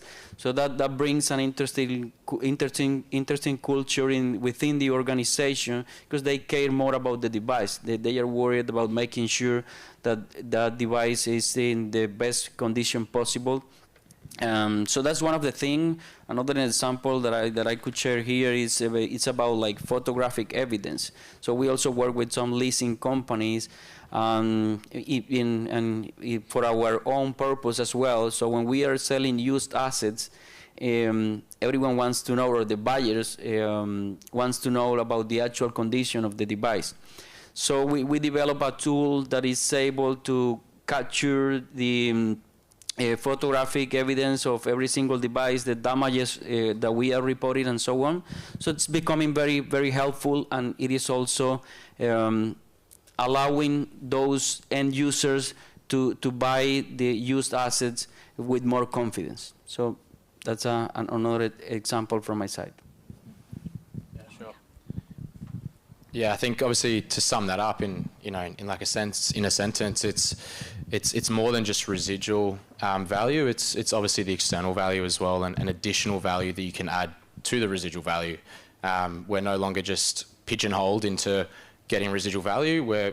We are now expanding into an Itad world where you need to provide additional value to the residual value, and that's a pretty good way, I think, of summing up the whole end of life topic. Look, I think we're moving at a rate of knots in terms of what we'd kind of discussed. So we're at about 30 minutes in. I think it's probably a good time now to open it up to you guys sitting in here in the audience. If there's anything you guys would like to ask, please feel free to raise your hand or jump up and shout it from the top of your lungs. We'd love to direct this conversation in a way that benefits you guys in the room. And if there's anything where we can share any value, we'd love to answer. So please, yeah, go ahead. Sure. Discussion. The focus here is end of life pretty much, right? From OEM to end of life and so forth. But when we look at end of life, it requires, if you have recycling capabilities, it requires a lot of capex, so the threat of entry is rather low. Companies are not that willing to invest in recycling machinery. Okay, then reusing is low capex operation. But how would you see then integrating from end of life to the beginning of life phase? Do you have some case stories about this, that an Itad company has actually went and partnered with OEMs to supply the market with new materials and then have their own trade-back programs, similar to what NVIDIA is now doing with some companies, that they're funding them to buy NVIDIA chips, right? Like pushing the bubble bigger. Do you have any? That's probably right now it's a little bit niche in regards to what I've noticed in the market. Obviously, there's many ways that Itads are now providing value back to OEMs. In terms of funding back to an OEM for them to then produce again or resell again something else, not something typically I've noticed on my end. Obviously, I'm pretty well focused into the asset recovery and the remarketing of assets, but I'm not too sure if either of you guys on the panel. Yeah, so I can go maybe. So we are seeing some of it. So not in how you've described it, but maybe slightly differently. So we're working with an OEM now, and like many of the other OEMs, they will sell something brand new, or they will sell something like new. The like new is where we come into that part of the model, right? And what was interesting kind of in the last couple of years, we've been doing that for maybe 17 years now, where we managed the reverse logistics part for one of the OEMs. It came back, we were on their system, et cetera, and we were giving them whatever parts they wanted back. What's shifted, I think, in the last 2 years is they've extended that model now with us. So not only did they now take back product that came from them originally, but if we have product that they can put back into their supply chain like new from any of our other supplies, that relationship has now started. So we're supplying from customer A back to our model into customer B. Does that make sense? Yeah. Thank you. Yeah, one of the things that Dynamic has always done really well, we service several OEM EPR programs, and so having that door open to the OEMs to have these discussions is definitely something that we've been doing and exploring further. Having more of those conversations upstream is obviously beneficial for everybody in this room and for the circular economy in general.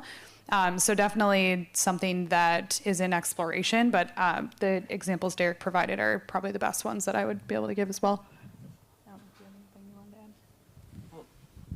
Something that I can add there is like, I don't have a specific example about it, but I do consider that this bring the synergy in alignment topic to the conversation, and I just believe that as Itad partners, we really need to work closer with the OEMs, the enterprises, even the ITAB partners strengthen their relationships, because there will be some global needs, and we need to make sure that we all operate under a standardized process that will give the benefit to our customers that we are doing everywhere the right thing.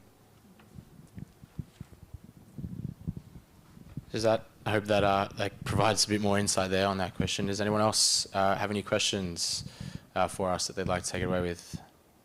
Yeah, why not? I'll go ahead. Yep. Aaron Blackwell from Renew IT, big fan of Jordan's, also a colleague.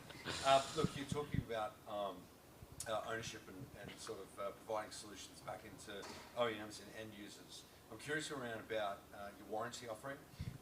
Obviously, we're trying to add value and trying to more or less sort of clip the ticket many times. Do you provide an OEM, do you work with OEMs to provide warranty, or do you provide your own? And what does that warranty sort of look like, especially if you want to try and push product back into end users or back into your customers?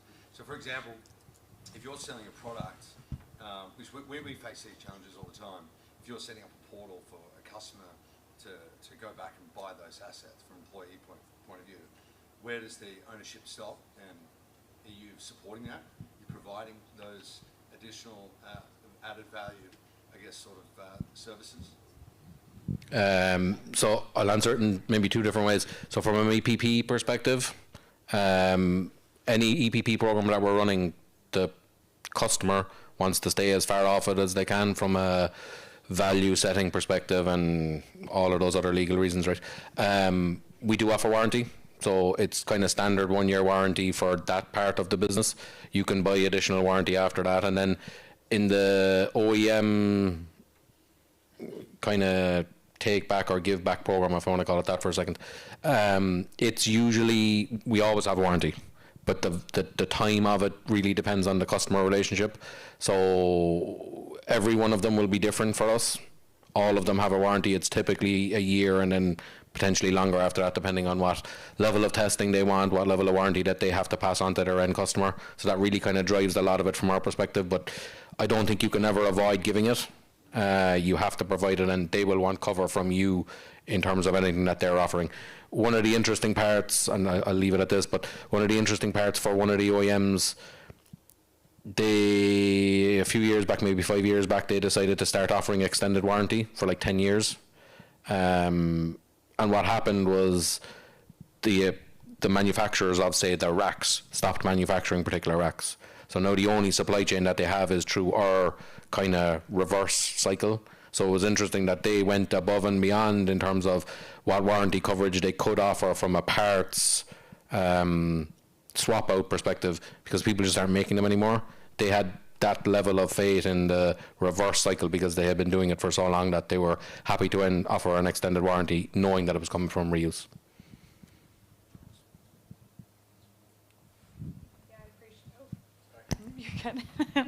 I appreciate when Derek goes before me, because then I can just say what he said.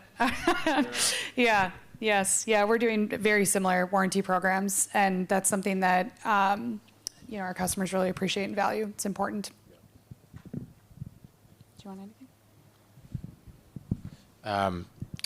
If anyone else doesn't have any other questions, Sanj? Yeah, Sanj Kumar just joined Renew IT and so on. It's interesting to hear about you guys saying about using the existing in-country partner network. So if we don't have a presence in Europe, say for example, at the moment, leveraging your statuses and your facilities and so on. Is there a reluctance to do that though, really, across the ITAD industry? Because if I'm coming to Iron Mountain now, what's stopping you going direct to the customer? And do you think that there is an issue of trust within the ITAD community? Actually, Sanj, I think I can jump in there a little bit as well. Obviously, you want to be able to provide a full suite of services to your customers. And one thing is obviously credibility, and being set up with brick and mortar facilities that are fully regulated, that are R2v3 certified, where you can publish all your ISO certifications, gives your business the most amount of credibility. And that then entails you to then work with the upper echelon of customers out there. So yeah, absolutely. There's obviously apprehension from most ITADs, I would say, before they go and choose a partner in another country where they can do the exact same suite of services that you should be specializing in domestically. But obviously there's so many barriers to entry. You can't just obviously set up in another country overnight with a facility there that is fully regulated and you know, set up to process volume. So I think it's important to have a really, really strong partner network. But when it comes to these large customers and their critique on you as an ITAD and the service you provide, it's definitely something that you want to be able to provide back to them in-house rather than going to another ITAD that, yeah, opens up security risk. Poaching your customers obviously is quite unethical, and everyone in this room, we're all very ethical.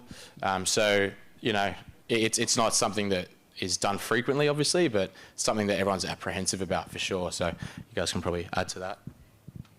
Yeah, so our partner network, so we only have US processing facilities, and our partner network is something that is very, very important to us and near and dear to our heart because we have several large Fortune global customers that, I mean, we have one global customer that has locations or facilities in 26 different countries.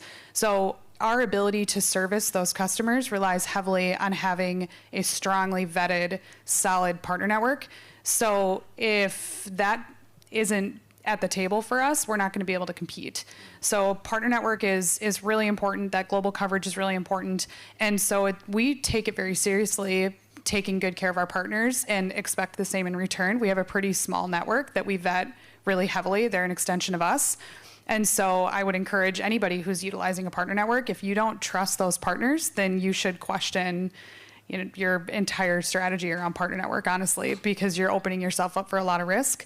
And if a partner were to choose to go around us to poach our customers, I think this industry is relatively small. I think that's going to get out pretty quick. And you're going to risk that ability to, have a partner network in general. So it's something that strategically is important, and it's critical that if you are selected as a partner for another organization, that you take that with a lot of care and concern. So I believe we live in a small world, but with many countries, a lot of regulations in each country. So that brings a lot of complexity for any ITAD organization trying to kind of having a facility in all the different countries all over the world and complying with all those regulations. It is something very difficult, challenging.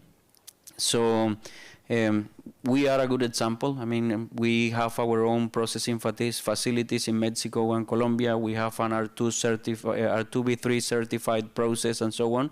And we serve different global ITAD vendors. They rely on what we are doing. They are vetting us. So that's a great approach. So I believe, like as Ashley mentioned it, that should be kind of a strategic solution in place that any global ITAD vendor needs to consider into their strategy. I think the guys have said it really well.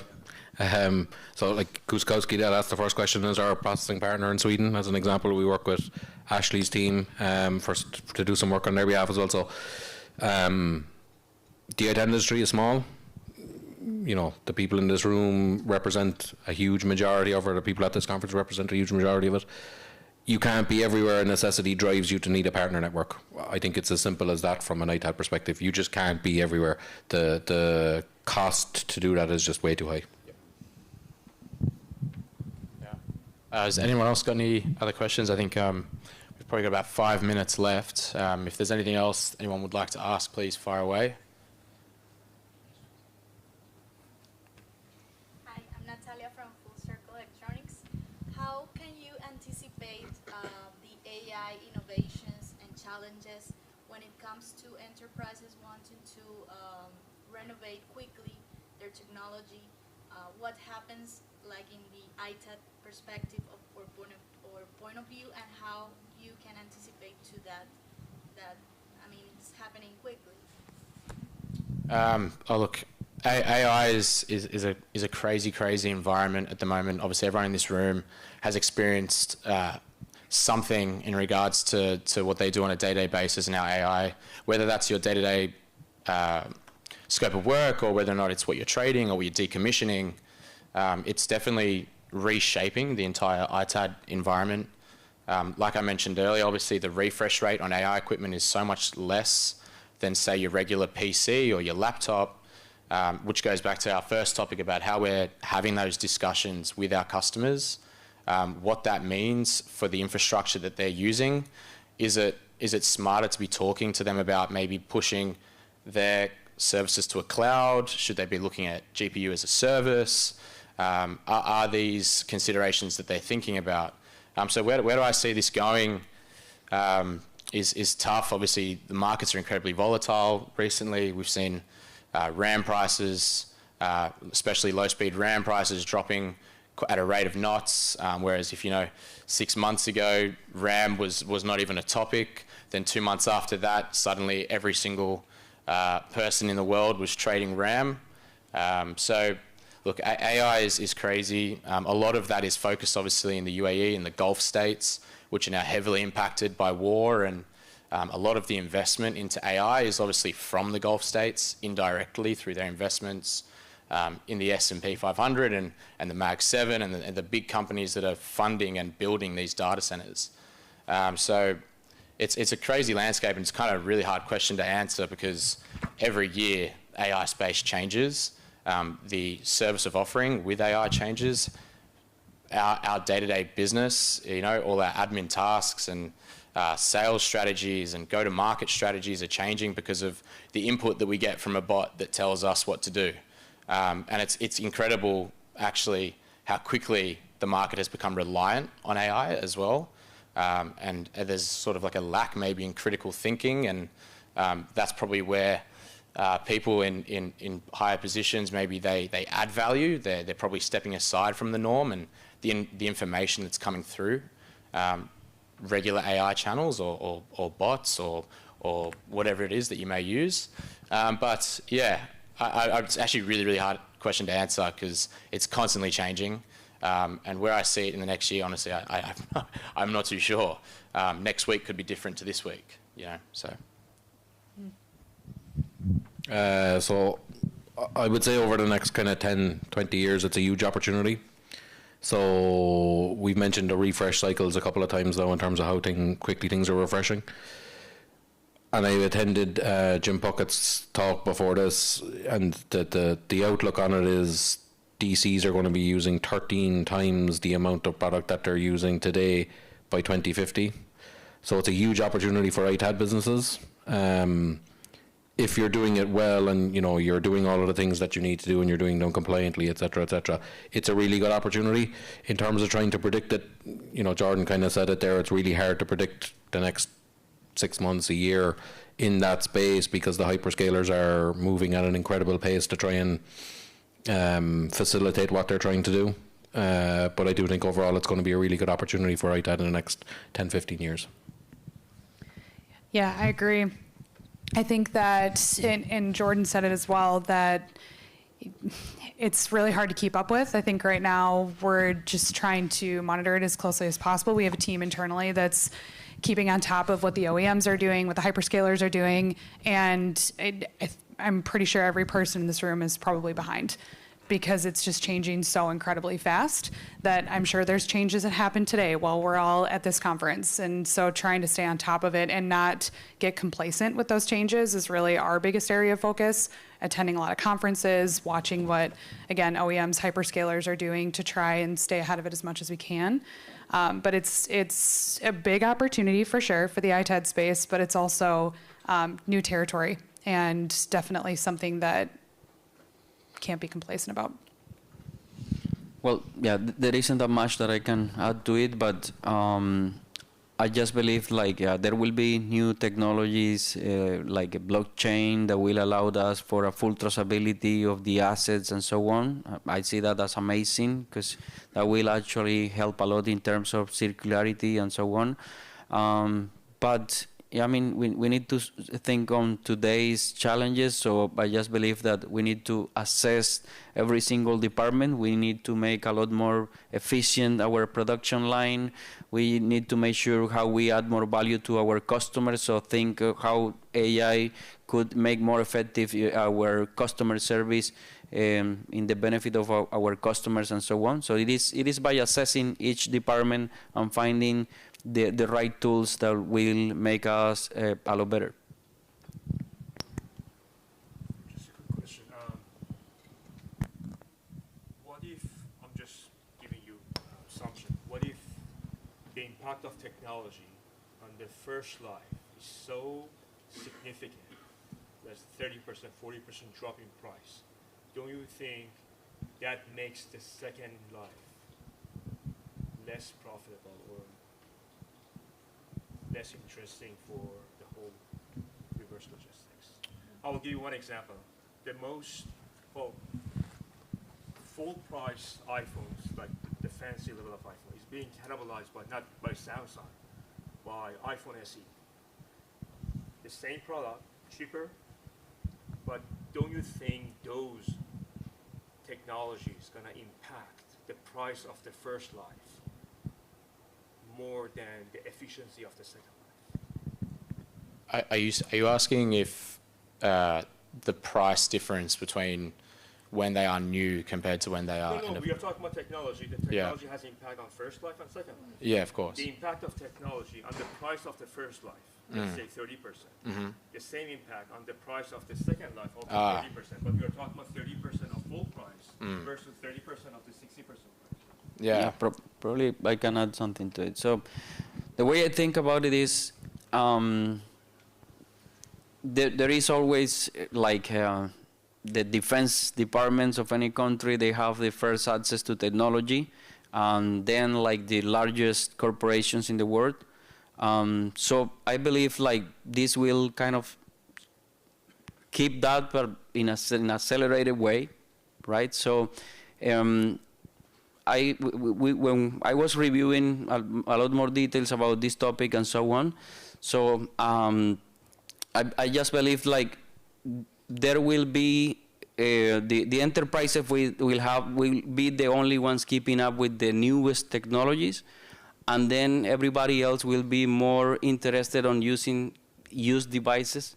So that's kind of the trend that I see there, right? So, and large organizations will be the ones interested in renewing faster, investing more in the new technologies and so on. But the good thing that I really value about this is giving a lot more people access to technology. So there will be a bigger market for it, and that's like the biggest benefit. For probably lower prices, but a bigger market.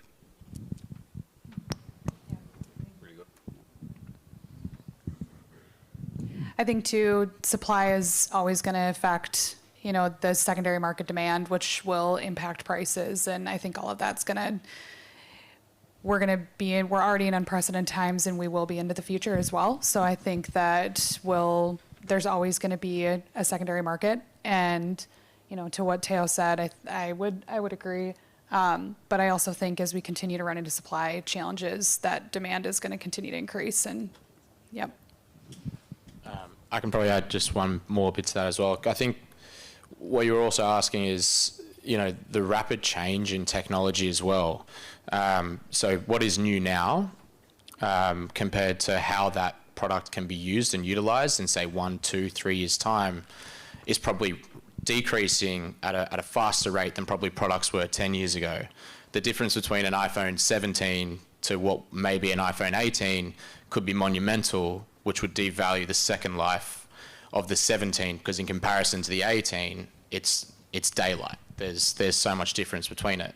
And that's particularly applicable, that knowledge is particularly applicable to the data center space and to server components, because it's clear that those products are innovative and evolving at a rate that is faster than which we can consume them or get the full life cycle out of them. So where we were looking at life cycles of 4 to 5 years in products, realistically, the rapid rate of technology change is changing that life cycle. which is changing the second life value because people are looking at it as it's completely redundant. And you know, that is definitely affecting the secondary life value compared to what is new, and we're willing to pay a premium for what is new so we keep up to date with the latest technologies. And that goes back to our first topic about the education piece, which is like, well, you know, how do we present that to customers that have just spent millions, if not tens of millions on infrastructure, whether that be mobility or data center equipment or laptops, and then tell them in 2 years' time that, you know, those assets don't have as much of a significant value anymore because what is new is so much better. It's not just a little bit better, it's incredibly better. So that definitely plays a massive part on the residual value of assets, and I deal with that on a day-to-day basis and in large volumes, and it's definitely probably a good way to wrap up our conversation. Is there anything else anyone would like to add? Rightio. Well, thank you, Ashley, Tara, and Derek for joining us on the panel. Thank you, everyone in this room. Obviously, it's a topic that is our bread and butter. It's everyone's day-to-day basis, so I appreciate your time, and thank you for attending. Cheers, guys.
Hi everyone, thank you for coming to our session, and I'm already shaking my leg, which I promised myself I wouldn't do. So we're going to talk about the skills gap in ITAD and how we can successfully recruit new people and the younger generation into our industry, and talk about some case studies, and hopefully there's some people in the audience that can help share their success stories there as well. So I'm going to speak to two very different perspectives. Sue, who's recently celebrated 25 years in ITAD, and Alex, who is just coming up to, you've just passed your 6 months in ITAD as well. So we've been talking a lot about this over the past few months, especially with Alex joining our team.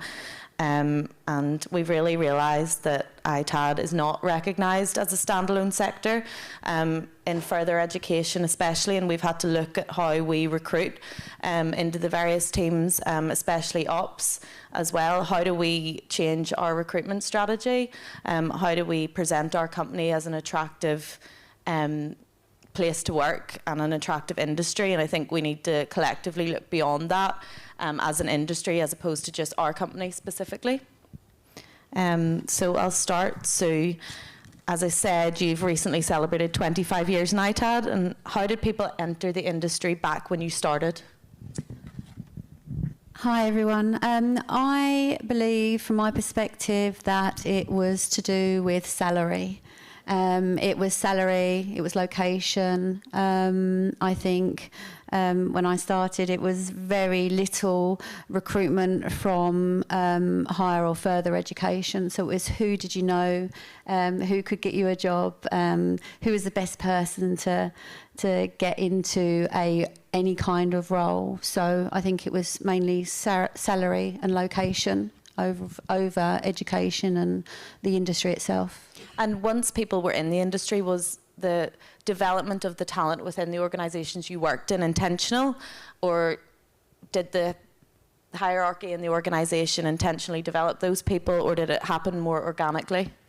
I really do think it's a combination. I worked with a lot of other organisations, and I think realistically there was a lot of organic growth, but I do believe that if you had the right mentors within the organisation, that there were doorways that could further a career. But again, you know, speaking to a lot of people here at the ITAD Summit, the same kind of repetitive answer has been organic. Yeah, and what skills were valued? Was there a difference in the skills that were valued then versus now? Are we looking for different types of skills for people coming in? I think it's probably tougher. Yes, there's different questions. Of course, you know, when I started 26 years ago, it was different then. ICT, mathematics, English language. There was some minimals, Excel. They were all the kind of important criteria. But nowadays we have, you know, the younger generation are in education a lot longer, and there's a lot more pressure on having degrees. So from, again, people that I've spoken to at the ITAD Summit and recruiters, that there is an expectation to have a degree or a BTEC, and, you know, what NVQ levels do you have? But realistically, going back to 6 years ago, there was a lot of people that they were in the industry because they knew somebody. It's not that they necessarily had an education, a little bit like myself, which I didn't have an education when I first started in ITAD, but it has changed. But there again, so's the generation and so's the skills. Yeah, so people are falling into it through people they know rather than seeking out a role in ITAD? I think, you know, when we talk about ITAD, we know that there are a lot of entrepreneurs, and they started their business, their organisation. So they had family members, they had friends who they may have gone to school or college with, who they knew. And I think that's how a lot of the ITADs have grown. And then, you know, we are a very big industry, or we're not, but we are at the same time, as you know, a lot of us know each other. So I think from a skills perspective, we have organically grown. We employ people that we know, or that you know have been in the industry or touched on the side of the industry from a channel. So yeah, I think we are missing a different perspective outside of our organisations. Yeah. And we've been talking to people over the last few days and asking them, you know, if we were to ask your son, daughter, friends, child, any kids you know, any people growing up that you know, what is ITAD, what would they say? And what they've all said, they would say, what is ITAD? And even adults we've asked have said, before I worked in this industry, I didn't know what it was. So I think the question is to ask us, like, how are we collectively as an industry falling short on educating those younger generations, even before they start education or further education? I asked a lot of younger people, and I think the consensus is, if you said to 10 students now, would you like a career in ITAD, IT Asset Disposition, they would maybe scratch their head and say, I'm not sure what that means. If we asked the same 10 students if they would like or would they consider a career in cybersecurity, in sustainability, would they consider a career in beauty, the chances are they would know exactly what you're talking about, and it would be yes or a no. Yeah, and I think this is a really good point to get Alex's perspective. Did you know, Alex, what ITAD was before joining VITA and coming in for your interview? No, not at all. I didn't even think like tech was something I would even want to get into at all. I knew about like refurbished devices and things like that, but not everything that sits behind it. I didn't know about the infrastructure, the whole industry, and especially not the careers behind it. But I think there's so much opportunity here, but we just haven't caught up yet. Yeah, and a few things you've said to me over the past 6 months include, you know, you didn't realise that it was such a global network and so collaborative as an industry, and even the amount of people that you've met over the past day in the industry that are now saying, oh, hi, Alex, you know, it's lovely, and I've found that over the past few years as well. No, definitely. I think that's one of the most like surprising things about ITAD is how it's so built on relationships. Like from the outside looking in, it looks purely operational, like devices coming in, moving through a facility, and the process is doing all of the work. But really, it's all built on the relationships. Like especially at VITA, so much of what we do is built on our partnerships, and we rely on our service providers to maintain our reputation and everything like that. So it's all built on trust and the relationships that we've built. Thank you, Alex. That was great. So how do we capture the talent of today? I think we have to think about purpose over pay, and obviously that's very important pay, but at the same time I think that we need to probably look at going into educations, thinking about sharing on the careers days and highlighting IT asset disposition and the ladder it can provide for a career, and that may be in accounting because there is finance in ITAD, and it may be in sales because there is sales in ITAD, but I think what we need to do is proposition it. And when we think about the younger generation, you know, they handle tech every day, more so than what we did 25 years ago. They have phones, they have tablets, they have laptops, they have gadgets that I don't even know what the gadget is these days. So why is it they don't understand what happens to those assets, but they understand how to turn a tablet on and technology, but why don't they understand where the data goes from those assets? And I asked some people before this summit back home and said, you know, what do you do with your end device? Well, they give it to somebody that says they manage it. And do you know what happens to their data? No, I don't. Do you know what IT asset disposition is? Again, no, I don't. But why? Yet we're so tech heavy. Why? So I think we need to look at IT asset disposition. We need to look at the roles within IT asset disposition. We need to proposition it in a way that it is for the youth of today. Because we want the next leaders, we want the next generation, and we want a pipeline of the next generation, the next leaders, for a better overview, for fresh eyes, because they're talking about environment, they're talking about sustainability, but why we're falling short at the tech, at the ITAD. And Alex, as Gen Z, like, what's your perspective on how we would position the industry to the younger generation? Yeah, I think for us, a huge part of it is visibility, because there's the biggest gap there. People can't imagine themselves in a career or in an industry that they have no idea about. So for us at VITA, we've been doing a video series on LinkedIn, kind of explaining what we do, how we do it, explaining the career opportunities behind everything within VITA. We've also been going out and going to early careers events and sustainability events. We went to a W5 event, which is a science museum in Belfast, and we taught primary school kids about reuse, about the circular economy, and trying to implement that into their day-to-day life early on.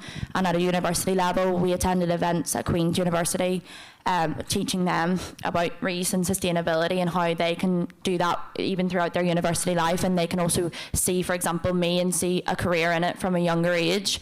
And I think at VIDA we've been trying to show that there's so many careers within it. It's not just in the office, there's also the whole warehouse. Like, we've been getting our operations involved in all of our LinkedIn content, showing the full process behind ITAD, and just showing that there is so much that you can go into at any level. Thank you. And so, what are your concerns around the future talent pipeline for our industry? I think that we don't necessarily have a pipeline of talent. I think that's kind of first and foremost. There is a gap, and I think what we need to do is just really highlight again and reach out to all the educations. You know, I've reached out to the University of Essex, the colleges, the local colleges and tech colleges. So what are the concerns is how are we going to work with one another and share that kind of perspective as this is a career going forward. And Alex, what's your perspective on that? Yeah, I think coming in, a lot more Gen Zs kind of want to come into a career where there's lots of progression, they can see themselves there in 15 years. They want a job that's flexible, that they can travel, they can do all the things they want to do to grow. And I think ITAD itself is such a growing industry, so they could see themselves in it growing alongside the industry. So it's such an attractive industry when you know what it is. It's just getting it out there, making it known to people. And what helped you when you joined? You know, when did it all sort of start to click? So I think when you fall into it, it's such an overwhelming industry to come into, because it's like information overload. You're doing this training, you're trying to get your head around every level of compliance. But when you're in it, you're like, oh, this all makes sense. Like, it needs to have all of this training. But what helped me was I went on a day out with our collection crew and went on an ITAD collection. And when you see it in real life, you're like, it all just clicks, it all makes sense. It all just fell into place, really. And we used that at VIDA to make content out of it, to try break it down. I filmed the whole thing, and you could see the collection, you could see what's going on, and it would just help others as well as me learn as I go.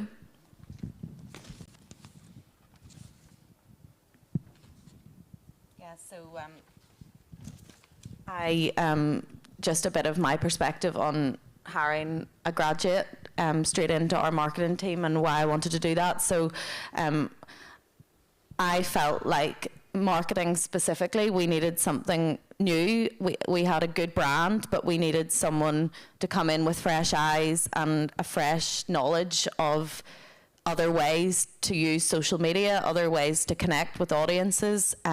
So I thought by getting a graduate, you know, they have such an awareness of what other brands are doing, how they resonate, they think of things in a different way. And I find a lot of Gen Zs, which some people get a bit jarred by, especially the older generations, they aren't afraid to challenge the norm.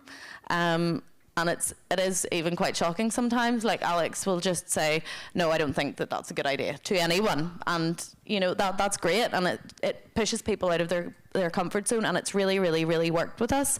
And yes, that works brilliantly for marketing, but I think it could work across lots of the areas of not only our industry, but every industry. And I think people need to embrace Gen Z's forward-thinking way of doing things. I've also found Gen Z are very open to trying things, which is very different, especially in marketing.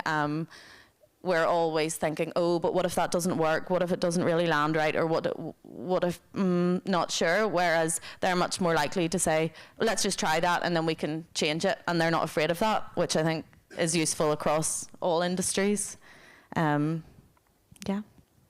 And I agree with that, and very much after watching Alex in action, who is absolutely amazing. And yeah, it's great to have that new perspective, that different idea, a vision that, you know, we don't all see because we may have been in this industry for a long time, but we, you know, that fresh pair of eyes is just great and it's refreshing. And we have a young gen in the facility that I work in. He came in 1 day a week on a work course from college, started in our operations. He was interested in tech, but thought, okay, he was brought in by a family member, and he's now gone on to software, but he's coming with different ideas. He's showing us things that we hadn't considered before, and it's great. Not only has he's been with us 2 years, but he's grown himself, his confidence, because we embrace that. You know, we're open to those fresh ideas, we're open to looking at change, which I think a lot of people are afraid of, but also to, you know, not waste that talent and embrace it, nurture it and mentor it. I think as well, just, you know, with everything being so digital, Gen Z and younger have grown up automatically knowing about all of those things, and they're so exposed, and to be able to then lend that to ITAD is massive, when ITAD can be just quite, as you'd said before, Alex, operational, compliancy, you know, all of that. I think as well, because, it's 25 years in ITAD, but why are we still stuck in those ways? It's like, come on, we need to get up with the times, because otherwise it's never going to progress. And yes, it's getting bigger, so everything needs to grow with it and keep getting bigger and better. So I know you were really keen to get some perspectives from the audience. Yeah, I think because, you know, we've spoken a lot to other people within ITAD, and it's great to have those ideas, looking at, you know, what's working for you, what's not, but also to have a success story. I mean, you know, is there anyone here that has been in that generation that have now come in not knowing what ITAD is, but has a success story to share with us, not just from themselves or other people within the organisation? Oh, I know you do, Bruno. Would you share with us? Yeah. Come up. Yeah. Thank you. Welcome, Bruno. Hi. So as they said, I've been in ITAD for shorter than most of you, I'm sure. 3 years, 25. It was my first job out of college. I also did not know what ITAD was. But I was talking to them earlier, and I do think the biggest success and the biggest attraction that ITAD has for people our age is that you're part of something that allows you to understand different cultures and understand the way different people work all over the globe. So I particularly handle our company's international business, and I work with people in the UK, with people in India, in Japan, in Singapore. And for me, that's the biggest attraction, understanding these cultures and how they work. And in addition to that, so for example, last week, another person my age just started at our company as well. And honestly, like, my biggest sell point to him was that you will get the possibility of learning things that in other industries you wouldn't be able to learn. This person came from finance, has nothing to do with ITAD, and you usually would, growing up, you would rather be in finance than in ITAD, but he instead changed because finance was a lot of pressure, and in ITAD it's more of a people business rather than, yes, we deal with assets and with equipment, but we deal with people. It's a people business. So that for me is the biggest attractive and the biggest success behind the industry that we don't always highlight when we're looking for talent, right? You have to do this and that, but perhaps we miss things like what I'm mentioning when selling a position in the industry. Fantastic. Thank you so much, Thank you so Bruno. much. That's a really great perspective, and I think there gives lots of information. Yeah, I think when I came into it, all of my friends were nearly like, what is your job? What are you doing? And I kind of explained it to them, and yes, it might not seem as the most attractive, but once you're in it, you know, and now they all are like, oh, Alex is in niche, she's having the best time, and they know that there's so many attractive elements to working in ITAD now, and all of them are wanting to get involved and know more about it. Yeah, I have seen a couple of people send you Snapchats or Instagrams of the Vita truck out doing collections, which is quite cool. they're all like, oh, everywhere we go, they're sending me pictures of the lorries being like, oh, that's from Alex's video. So it's just spreading awareness in different ways that you wouldn't have thought beforehand.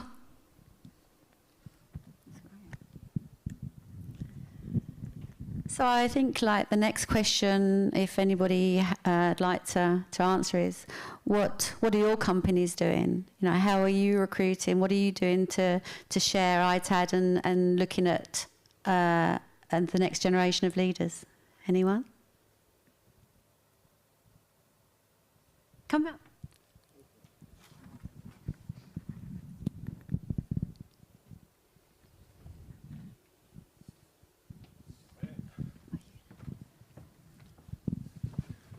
Thanks very much. This is good like this. Cool. My name is Carson, working for Involve, an IT company in the Netherlands. What we see, I'm mainly responsible for the services part, but also responsible for a certain part of our recruitment. And what we see is like you need to be attractive as a company, like in terms of values, how you do things. You ladies were talking about sustainability. That's very attractive for the younger generation. And then as a second step, you explain more about the ITAD industry. And because, yeah, what you said as well, like it's not very known for people, like ITAD, what's that? But I think it's, people really care about like how business is done, like from people to people, about values, about ethics, those things. I think that's the main important thing. And what type of stage would you look and introduce these ethics? You know, would it be in an education stage or? Well, I would say it starts on your website. Also, how you're advertising on jobs, and yeah, I think to be also transparent on your website. I mean, if I look for ITAD partner, that's not for recruitment, but then more for business. The first thing I look, because ITAD, I know what they are more or less doing, but then I look like about us, like our company, who is behind that. Can you meet the team?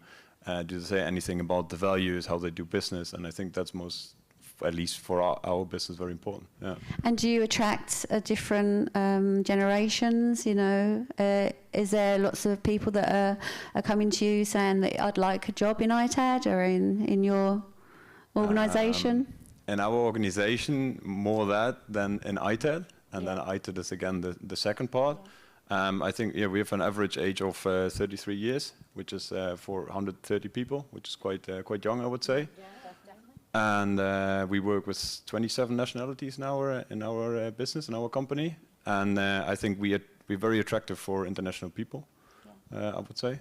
And then the overall picture makes sense for them. Yeah. No, thank you. That really gives a really good perspective from your part. Thank you very much indeed. And I think that really the next question is what are the blockers? I think, Alex, you might have touched on a little bit of that. So again, from your perspective, what do you feel the blockers are in terms of the younger generation looking at ITAD as a career? So I think when I was applying for jobs, it all depends on how they've kind of advertised themselves. So if you were to advertise ITAD as so operational, it's not going to be attractive for realistically anyone now. When I was at uni, most of my degree, even though I did international business, was based on sustainability, and there was so much sustainability built into degrees because it's common now, it's embedded in every business. So I think it's really a huge blocker is how you're promoting your business, because everyone these days is wanting to get a degree in sustainability or want to know the processes behind how a business is operating, because that matters now. So you just need to kind of update and appeal to the younger generation in so many different ways. Thank you, Alex. Okay, does anyone else have anything they'd like to add?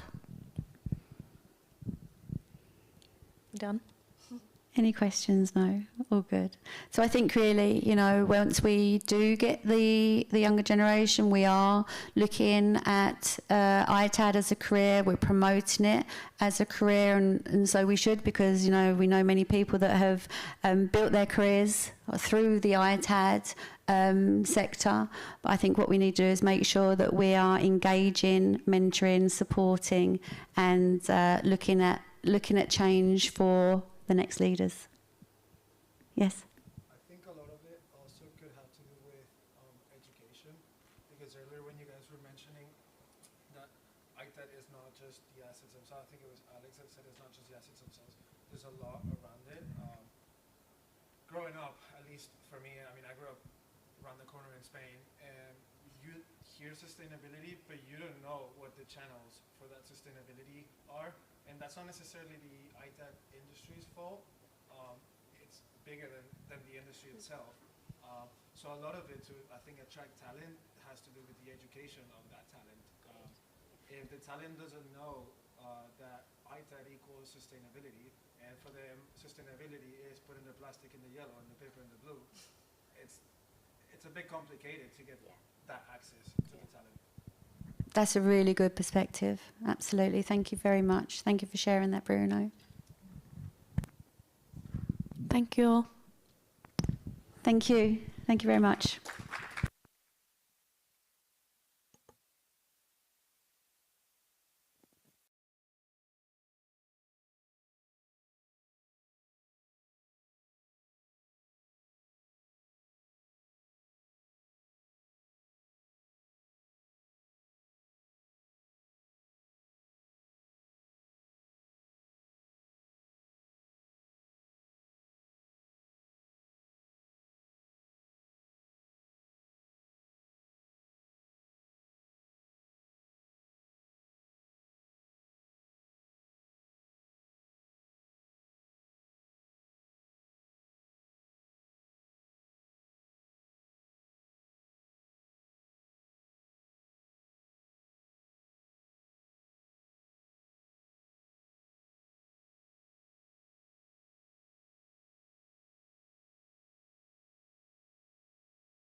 Test, test, test. There we go.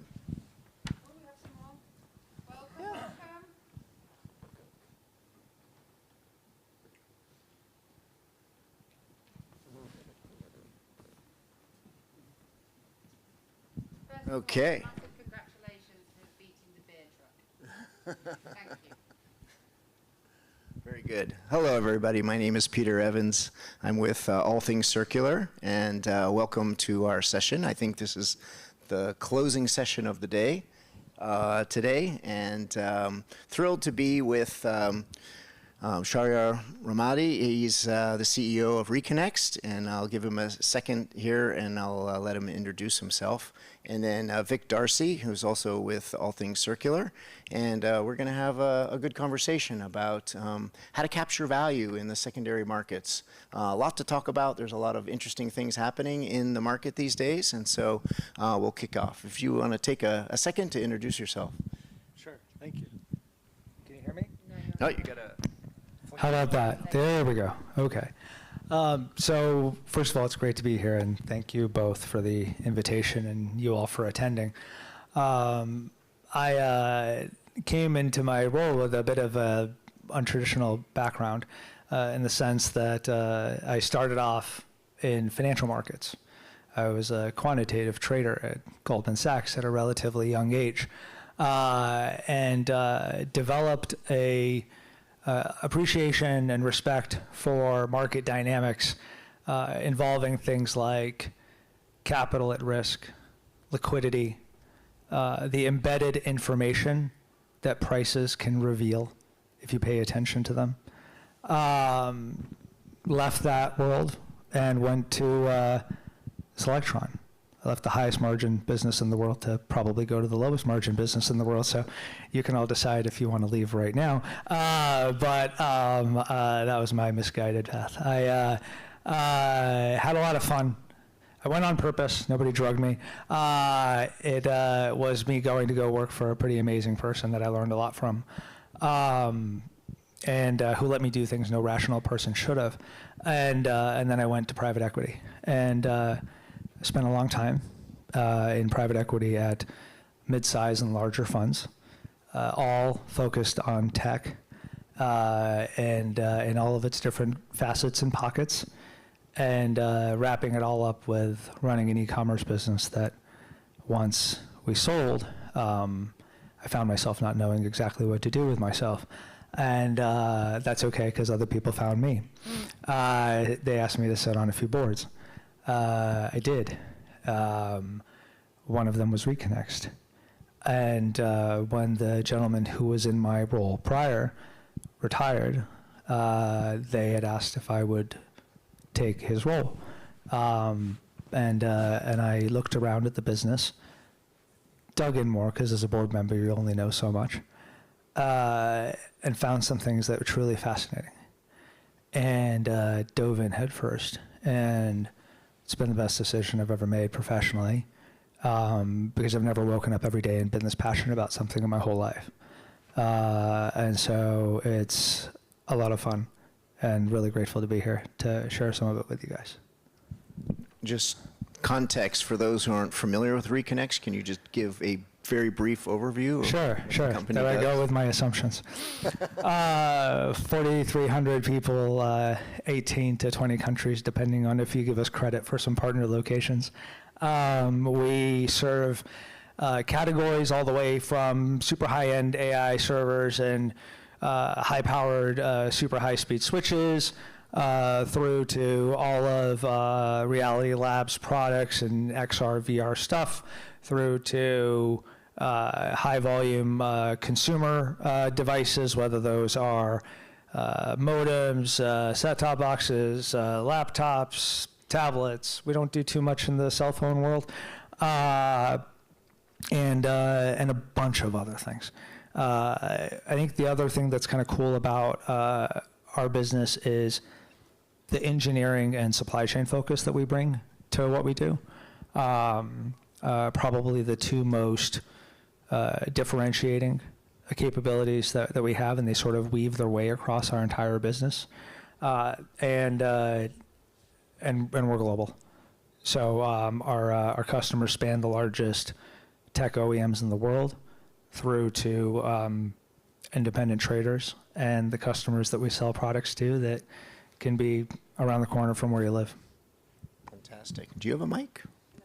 Ah, fantastic. Okay, Vic, do you would like to introduce yourself, please? Yeah, hello everybody. I'm Vic Darcy, based in Manchester in the UK.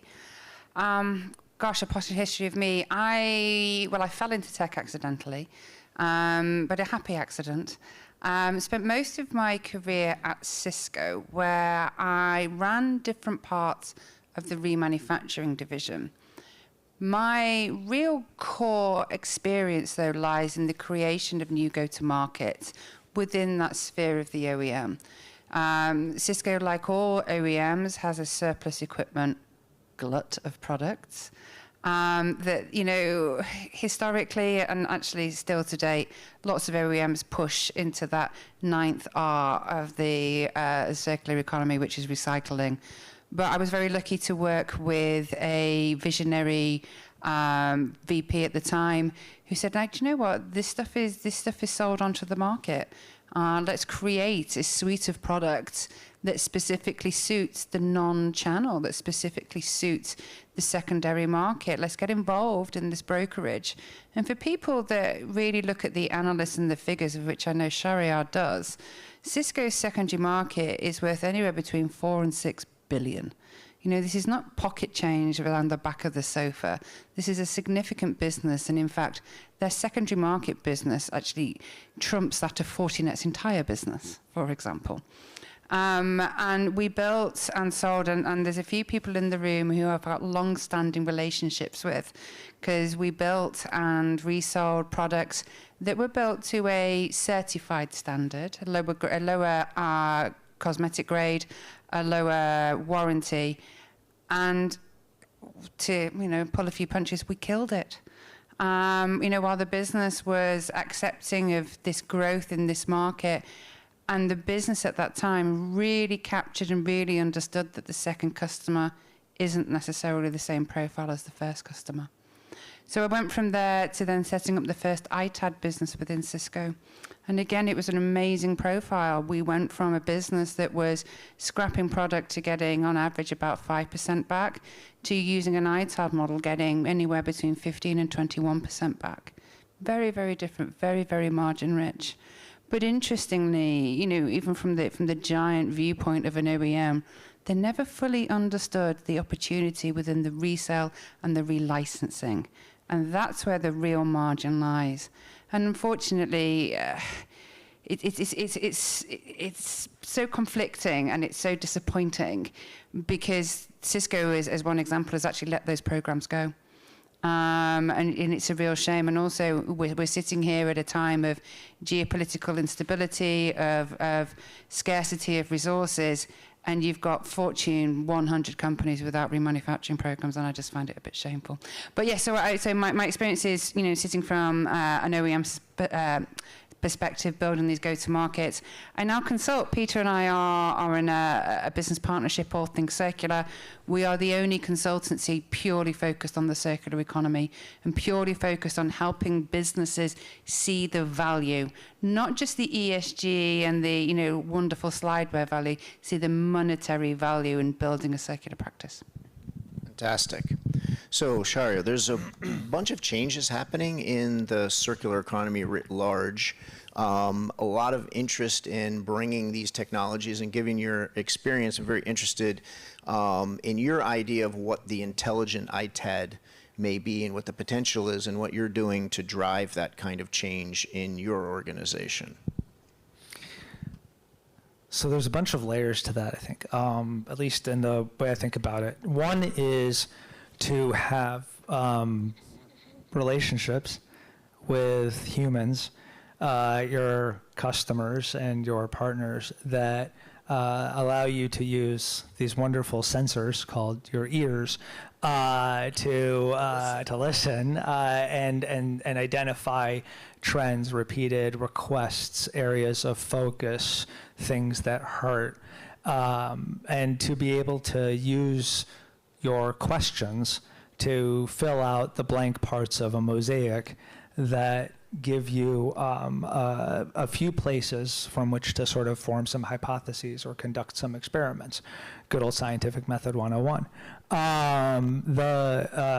That's sort of one dimension of it, is to maintain awareness and bidirectional communication with the ecosystem that you're part of, to not fall prey to basically living in a vacuum of your own construction, which is quite easy to do when you get busy.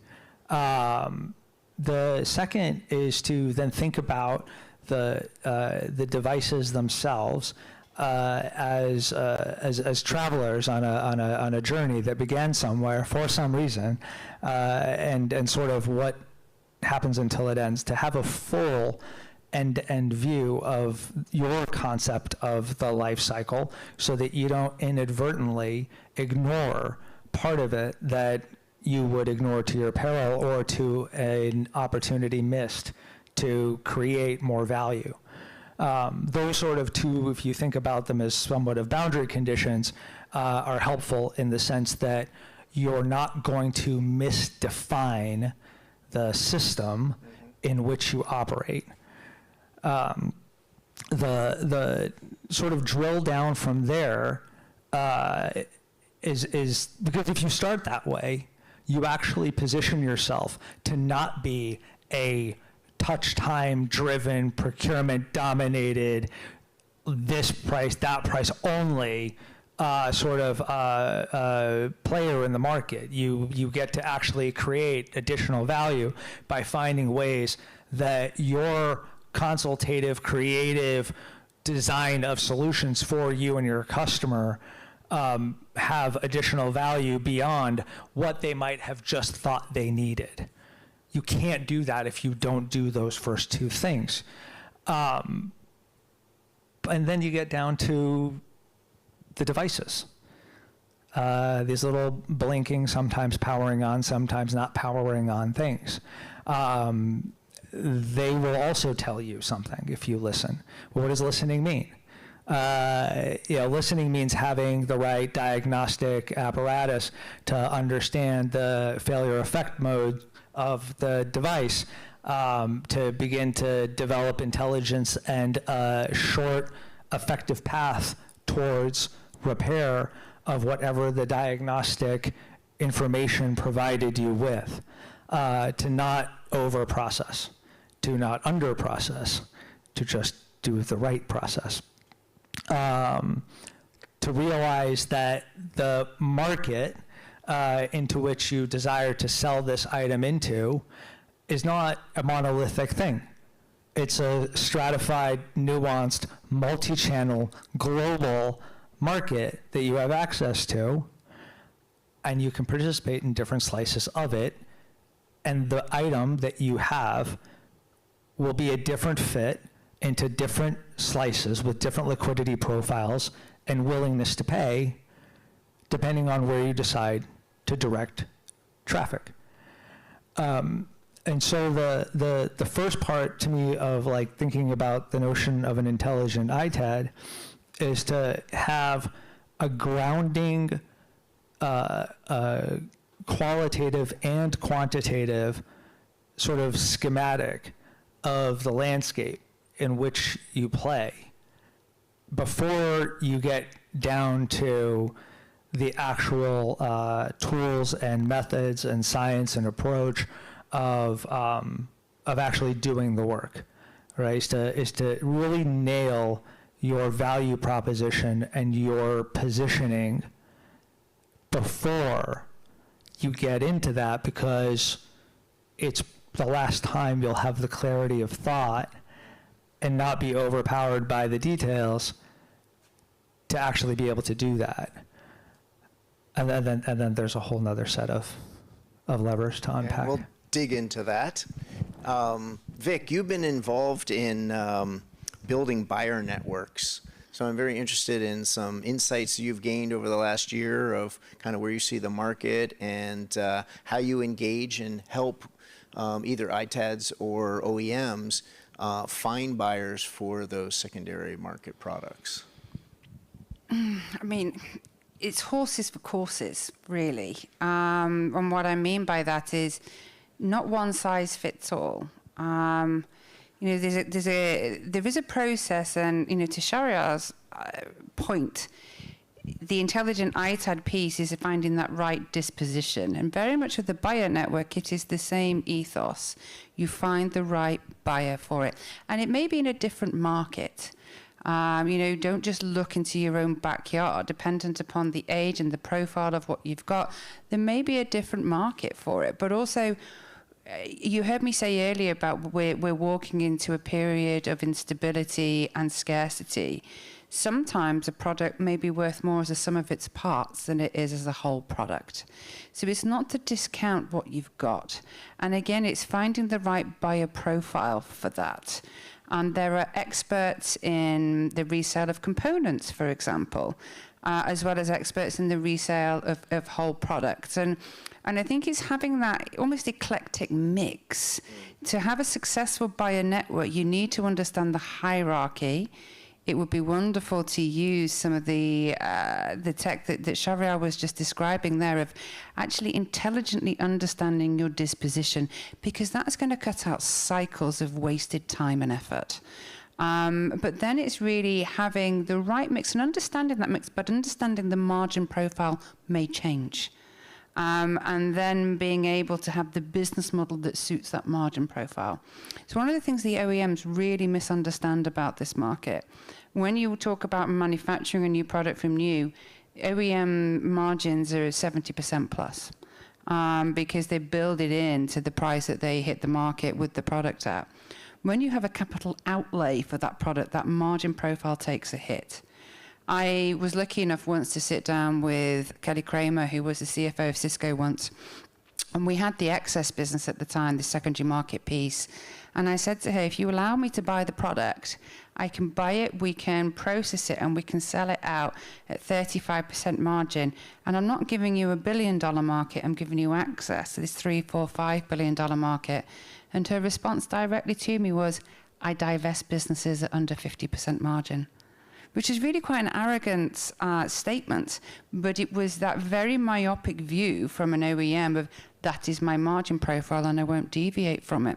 So I think what you need to do is, what an OEM certainly needs to do is understand the market dynamics, and that, you're not newly manufacturing something and you're not going to get that profile, but don't discount what this market does either.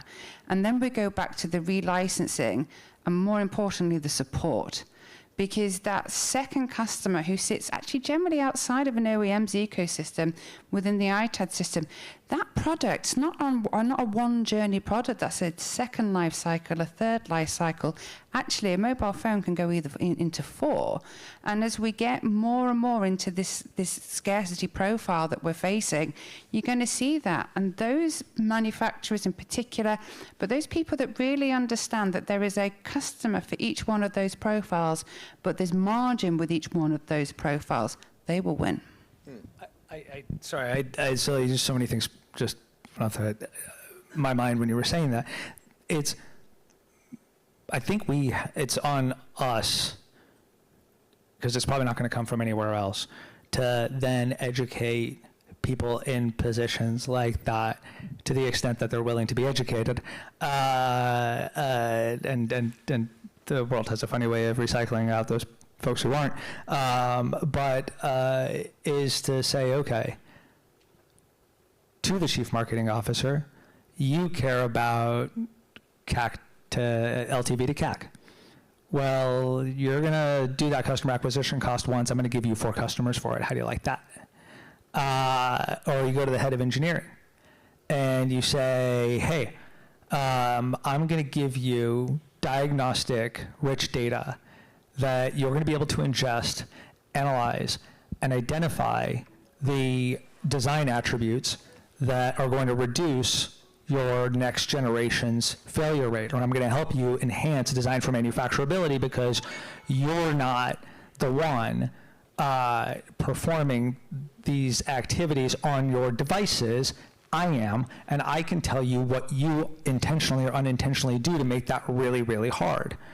Or go to the supply chain person and say, today you buy 3 things from 3 vendors for the same price, MOQ, and lead time.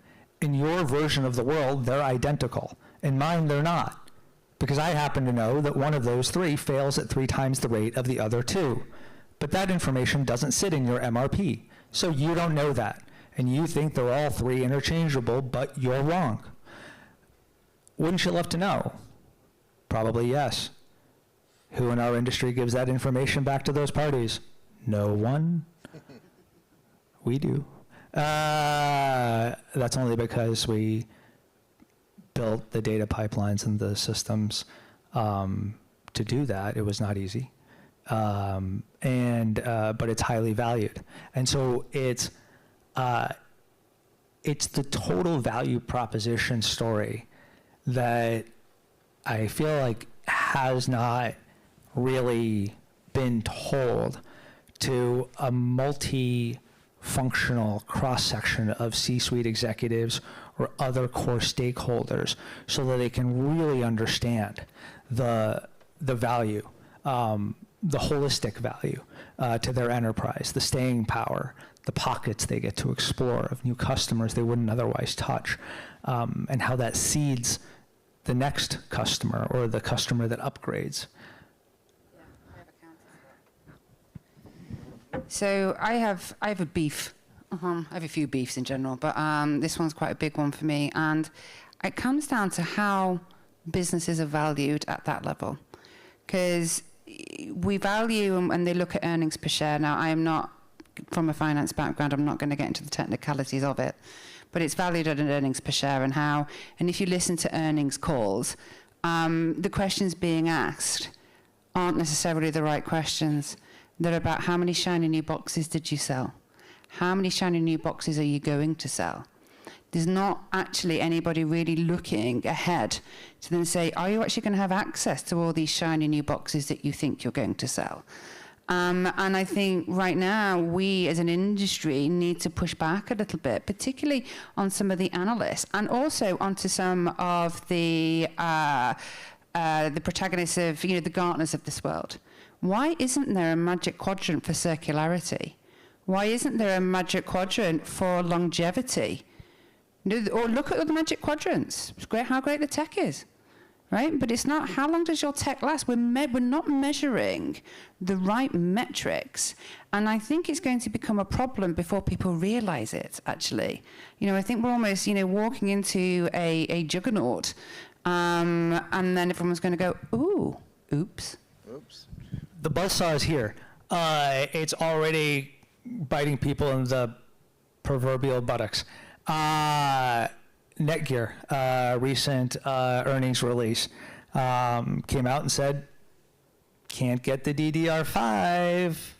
I mean, look at SanDisk stock, like in Flip for Flash, and look at like drives like Western Digital and Seagate stock price. It's not like a hidden mystery of the ages. Like you can look it up. It's 3 or 4 letters on a stock exchange. It tells you what's happening to the prices.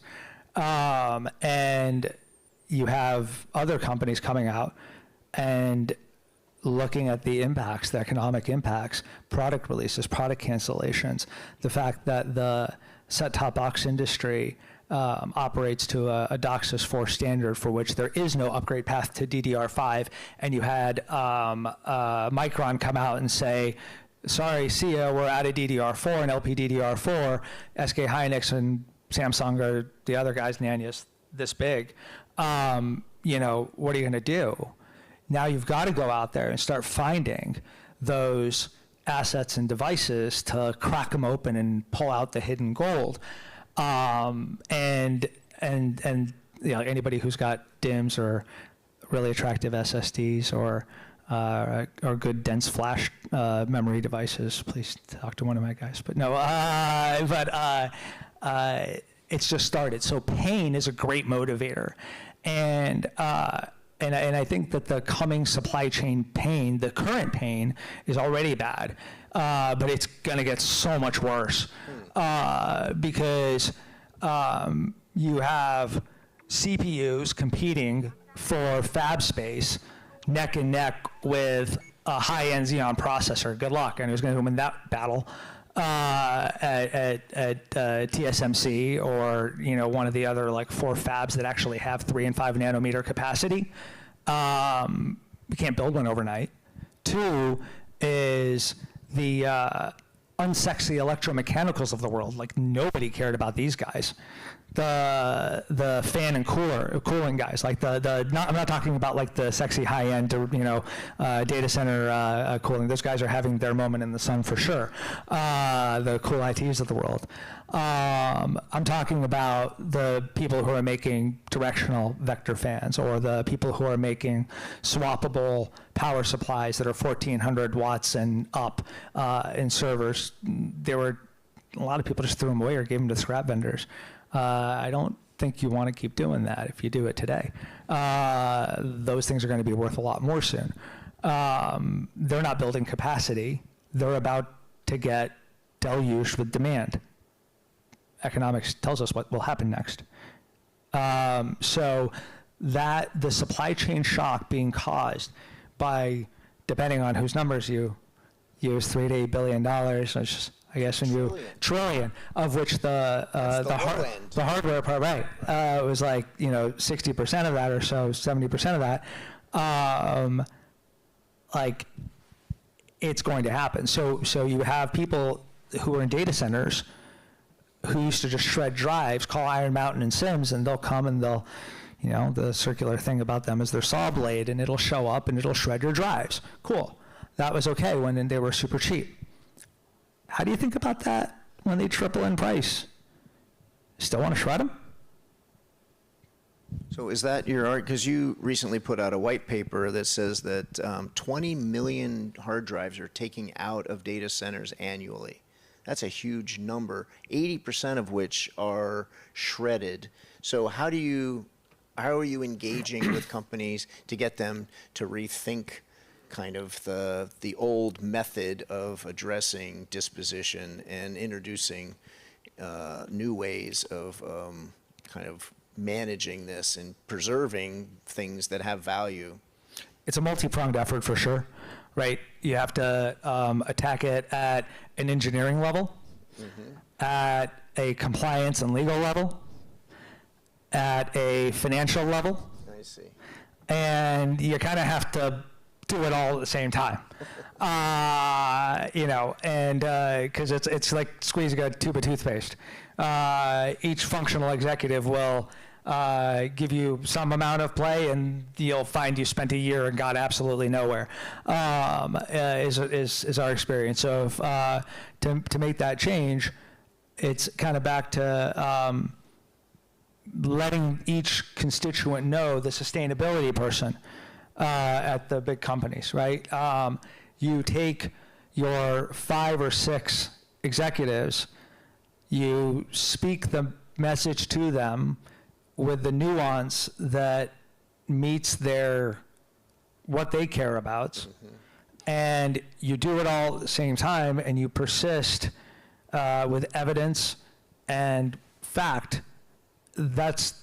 And may get nowhere today, you may get nowhere tomorrow, but we've seen those doors cracking open.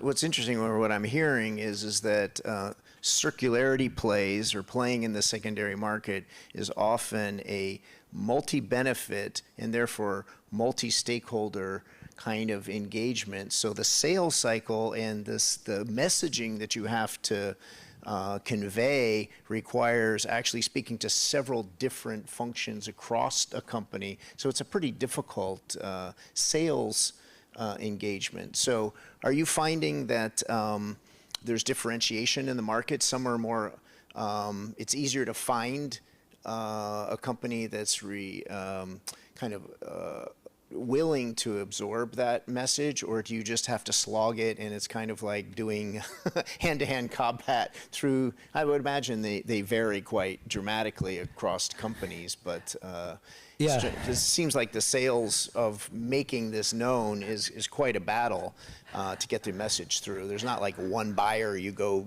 work with them and take them out to dinner and you're good. Yeah, no, it's you're right, but it's fun. Okay. And, because you're really focused on what generates value for each of them, and then you sit back and think about how it comes together. You still get the statement of work and the award at the director level of this or the VP level of that, but this type of discussion has allowed us to have one-on-one conversations with the CTOs and CEOs and COOs of the largest tech companies in the world, because it's just completely taken us out of the sort of glass ceiling of procurement, and now has almost everyone across the C-suite of companies with uncapped size asking us to sit down with them and talk about, literally, to quote one of them, how to make maximum use of what Reconnects can do for us. And we first start with, well, what do you do today? And let us see where those two questions intersect. And where they do lies a really powerful, durable, profitable value proposition. Now, that's not the same as going to another person in that organization that's going to say, hey, you bid 5% less for that, you're out. You bid 2% less for that, see ya. Not even going to give you a last look. I thought you were my friend. Nope. That happens. It's not like there's some immediate false reality is going to exist in some platonically elevated world of people just thinking about the world's biggest problems. But you got to try, and you have to persist, and you have to be compelling. And if you do those three things, and you're lucky enough to have an organization that covers the ground around you, and executes really well, right, which I am, you can start to make a dent. And look, it's making a dent not just for us, it's for making a dent for others in our industry too, is the way I hope the outcome occurs. Obviously, I want to have first mover advantage and have the vast majority of the sort of mind share, but that's what the first person usually gets. Well, what I'm hearing is there are now tailwinds in this industry that didn't exist maybe even 5 years ago. Even a year ago. We're able to get the conversations that would have been almost impossible in the past. So then that means, hey, there's an opportunity today to have these new conversations. Are you ready to have those conversations? And I think this industry is kind of used to the case that you just mentioned of what's the bid, and I'm going to compare the bids and we're gone. But it sounds like we can go beyond that now and have a more strategic conversation about what is your asset utilization? What do you have access to? Are you fully capturing the value of those assets? So to go back to my original question, what is the intelligent ITAD? It's market intelligence as well as kind of traditional things we talk about, which is automation, driving new productivity with deployment of new technology. But I think you're bringing in this idea that you got to pay attention to what the market signals are, and there's a window opening now that companies are more willing to have a more strategic conversation about their asset disposition than they might have been even 5 years ago. Is that? Yeah, and I think, Peter, it's also that I think we're seeing sustainability move out of the legal office now. As a compliance thing, and as soon as you put sustainability into legal, it becomes the checkbox. Are we doing enough to tick the box? And we've moved away from that now, and I think there is a fundamental shift, and a lot of it is driven by the work that people do in this room, because it's driven by demand. And when your customers demand it, you need to provide it. And I think now you're actually seeing that it's moved from being almost a nuisance now to being strategic. And not only is it strategic because it's profitable, it's strategic because you're actually fulfilling a customer desire. Right. So I have a question, Char, in terms of understanding what that market, and obviously following the ticker on some of these companies and how they're performing. But do you also follow like commodity markets to understand or monitor what selling prices are on marketplaces? How do you understand the market so you can convey the value proposition back to the customer that may not understand what any of this is worth? There are some cases where you want to provide more or less transparency than other cases. Okay. If we're all honest in this room. If you, as you're asking the question to a guy whose first foray into the professional world was large, deep financial markets, I think about like how to put together data that's accessible to all of us and see what it tells you. If you look at Google and AI-generated traffic, you can identify that set of keywords which tends to result in transactional outcomes. And if you parse that into metadata that's stored, structured, and counted for its absolute value and change in velocity, you can look for trends.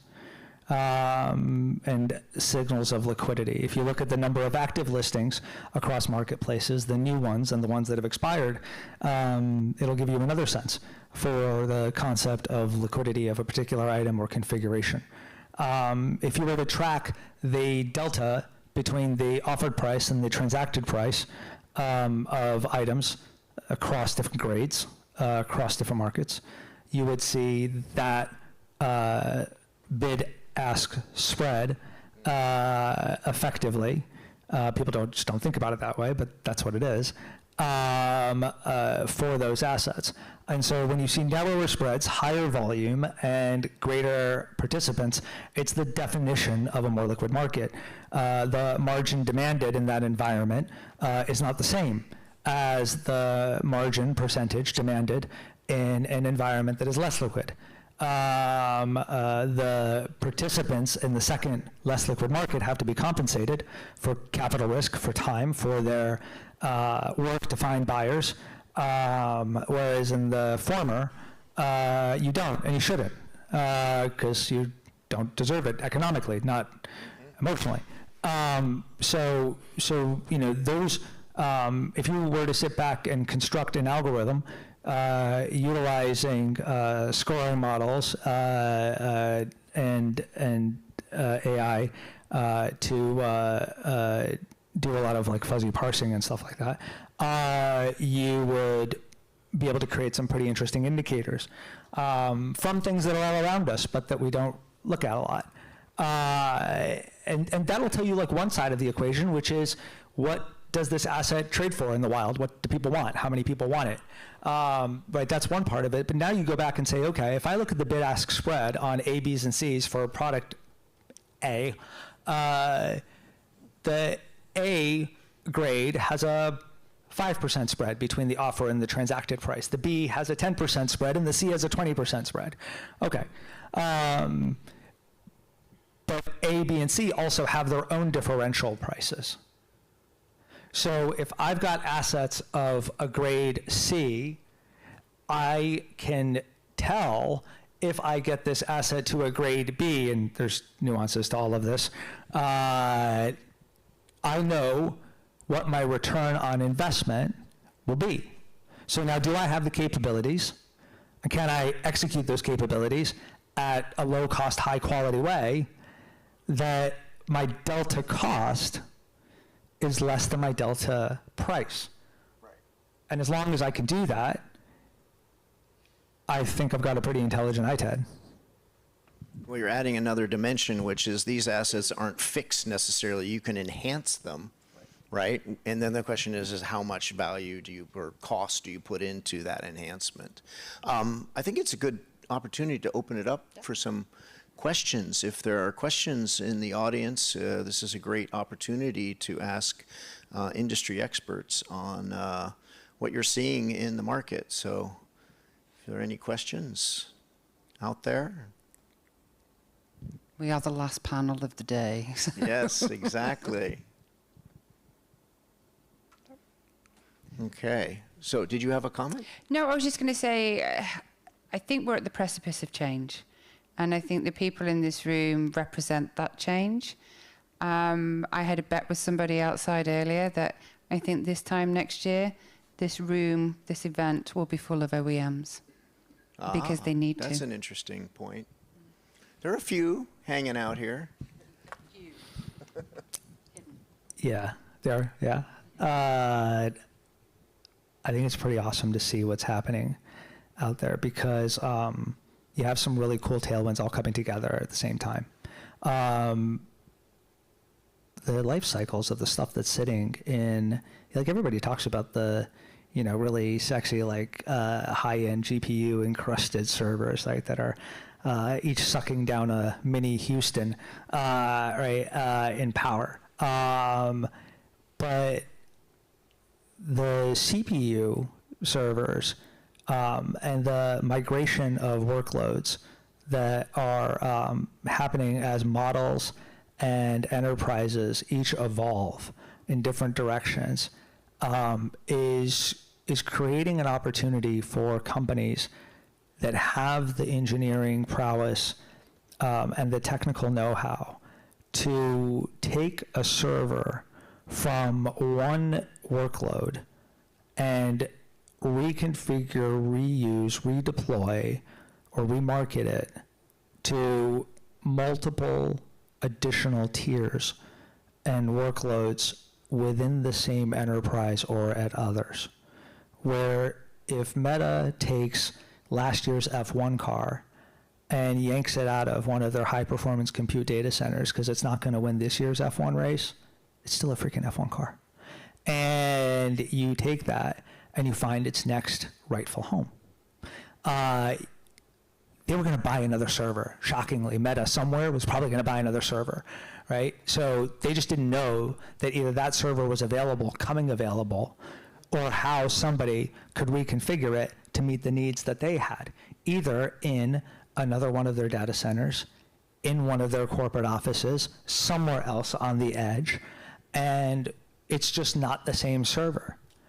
It's not the, you know, 8 H200s or GB100, 200 SXM4 server that's you know, sitting on top of 2 terabytes of DDR5 at 5400, right? It's different. It's a different GPU, RAM, storage combination. It's a different power supply requirement. It's perhaps a different enclosure from a cooling and operating cost perspective. But that is going to be, in the immediate, almost immediate term, a $2, $3, $5, $800 billion per year market that does not exist right now. And a few people who really focus on it, who get out early, and even partner together, are going to be the ones that like actually make those markets come alive. So one of the things I've gotten interested in is in the linear economy, when you're selling new stuff, there's a ton of work on merchandising. That is packaging things to make the buyers aware and all that kind of stuff. I find in the secondary markets, merchandising, which is part of troubleshooting and finding new solutions or new opportunities to sell, does that like happen, or is it just kind of nascent? But I think it's kind of merchandising for the secondary market would seem to be like a skill set that would be quite valuable. It is, and there's not that many that do it well. The art of convincing someone that with honesty that what they're about to get is a certain thing, a certain way, a certain state, a condition, is not something people do terribly well in the secondary market. And if you're a buyer of a secondary market item, you have questions. Lots of questions. If you don't get an answer, your only method of self-protection is price. So you cut it. You're going to sell me something, forgive me, it's a piece of shit, because it's totally unspecified. By definition, it must be a piece of shit. if it's going to be that, I don't have enough money. I'm not going to be the person to go buy the new thing. The only way I can mitigate risk is price. Yep. So the way to combat that natural buyer's defense mechanism, effectively, is to provide credible, concise, transparent, specific answers to those known questions. And it doesn't take a focus group or a rocket scientist to figure out what those things are. But it takes intention, consistency, so that you can build trust over time, and a feedback loop that asks those questions to those customers, that listens to them. And look, digitally, it's the easiest thing in the world to do now. It costs almost nothing. And you don't need everybody to give you a postcard filled with multiple choice responses. And you can even bribe them a little bit if you have to, because the information, so I don't mean that in a legal sense, I mean like a coupon.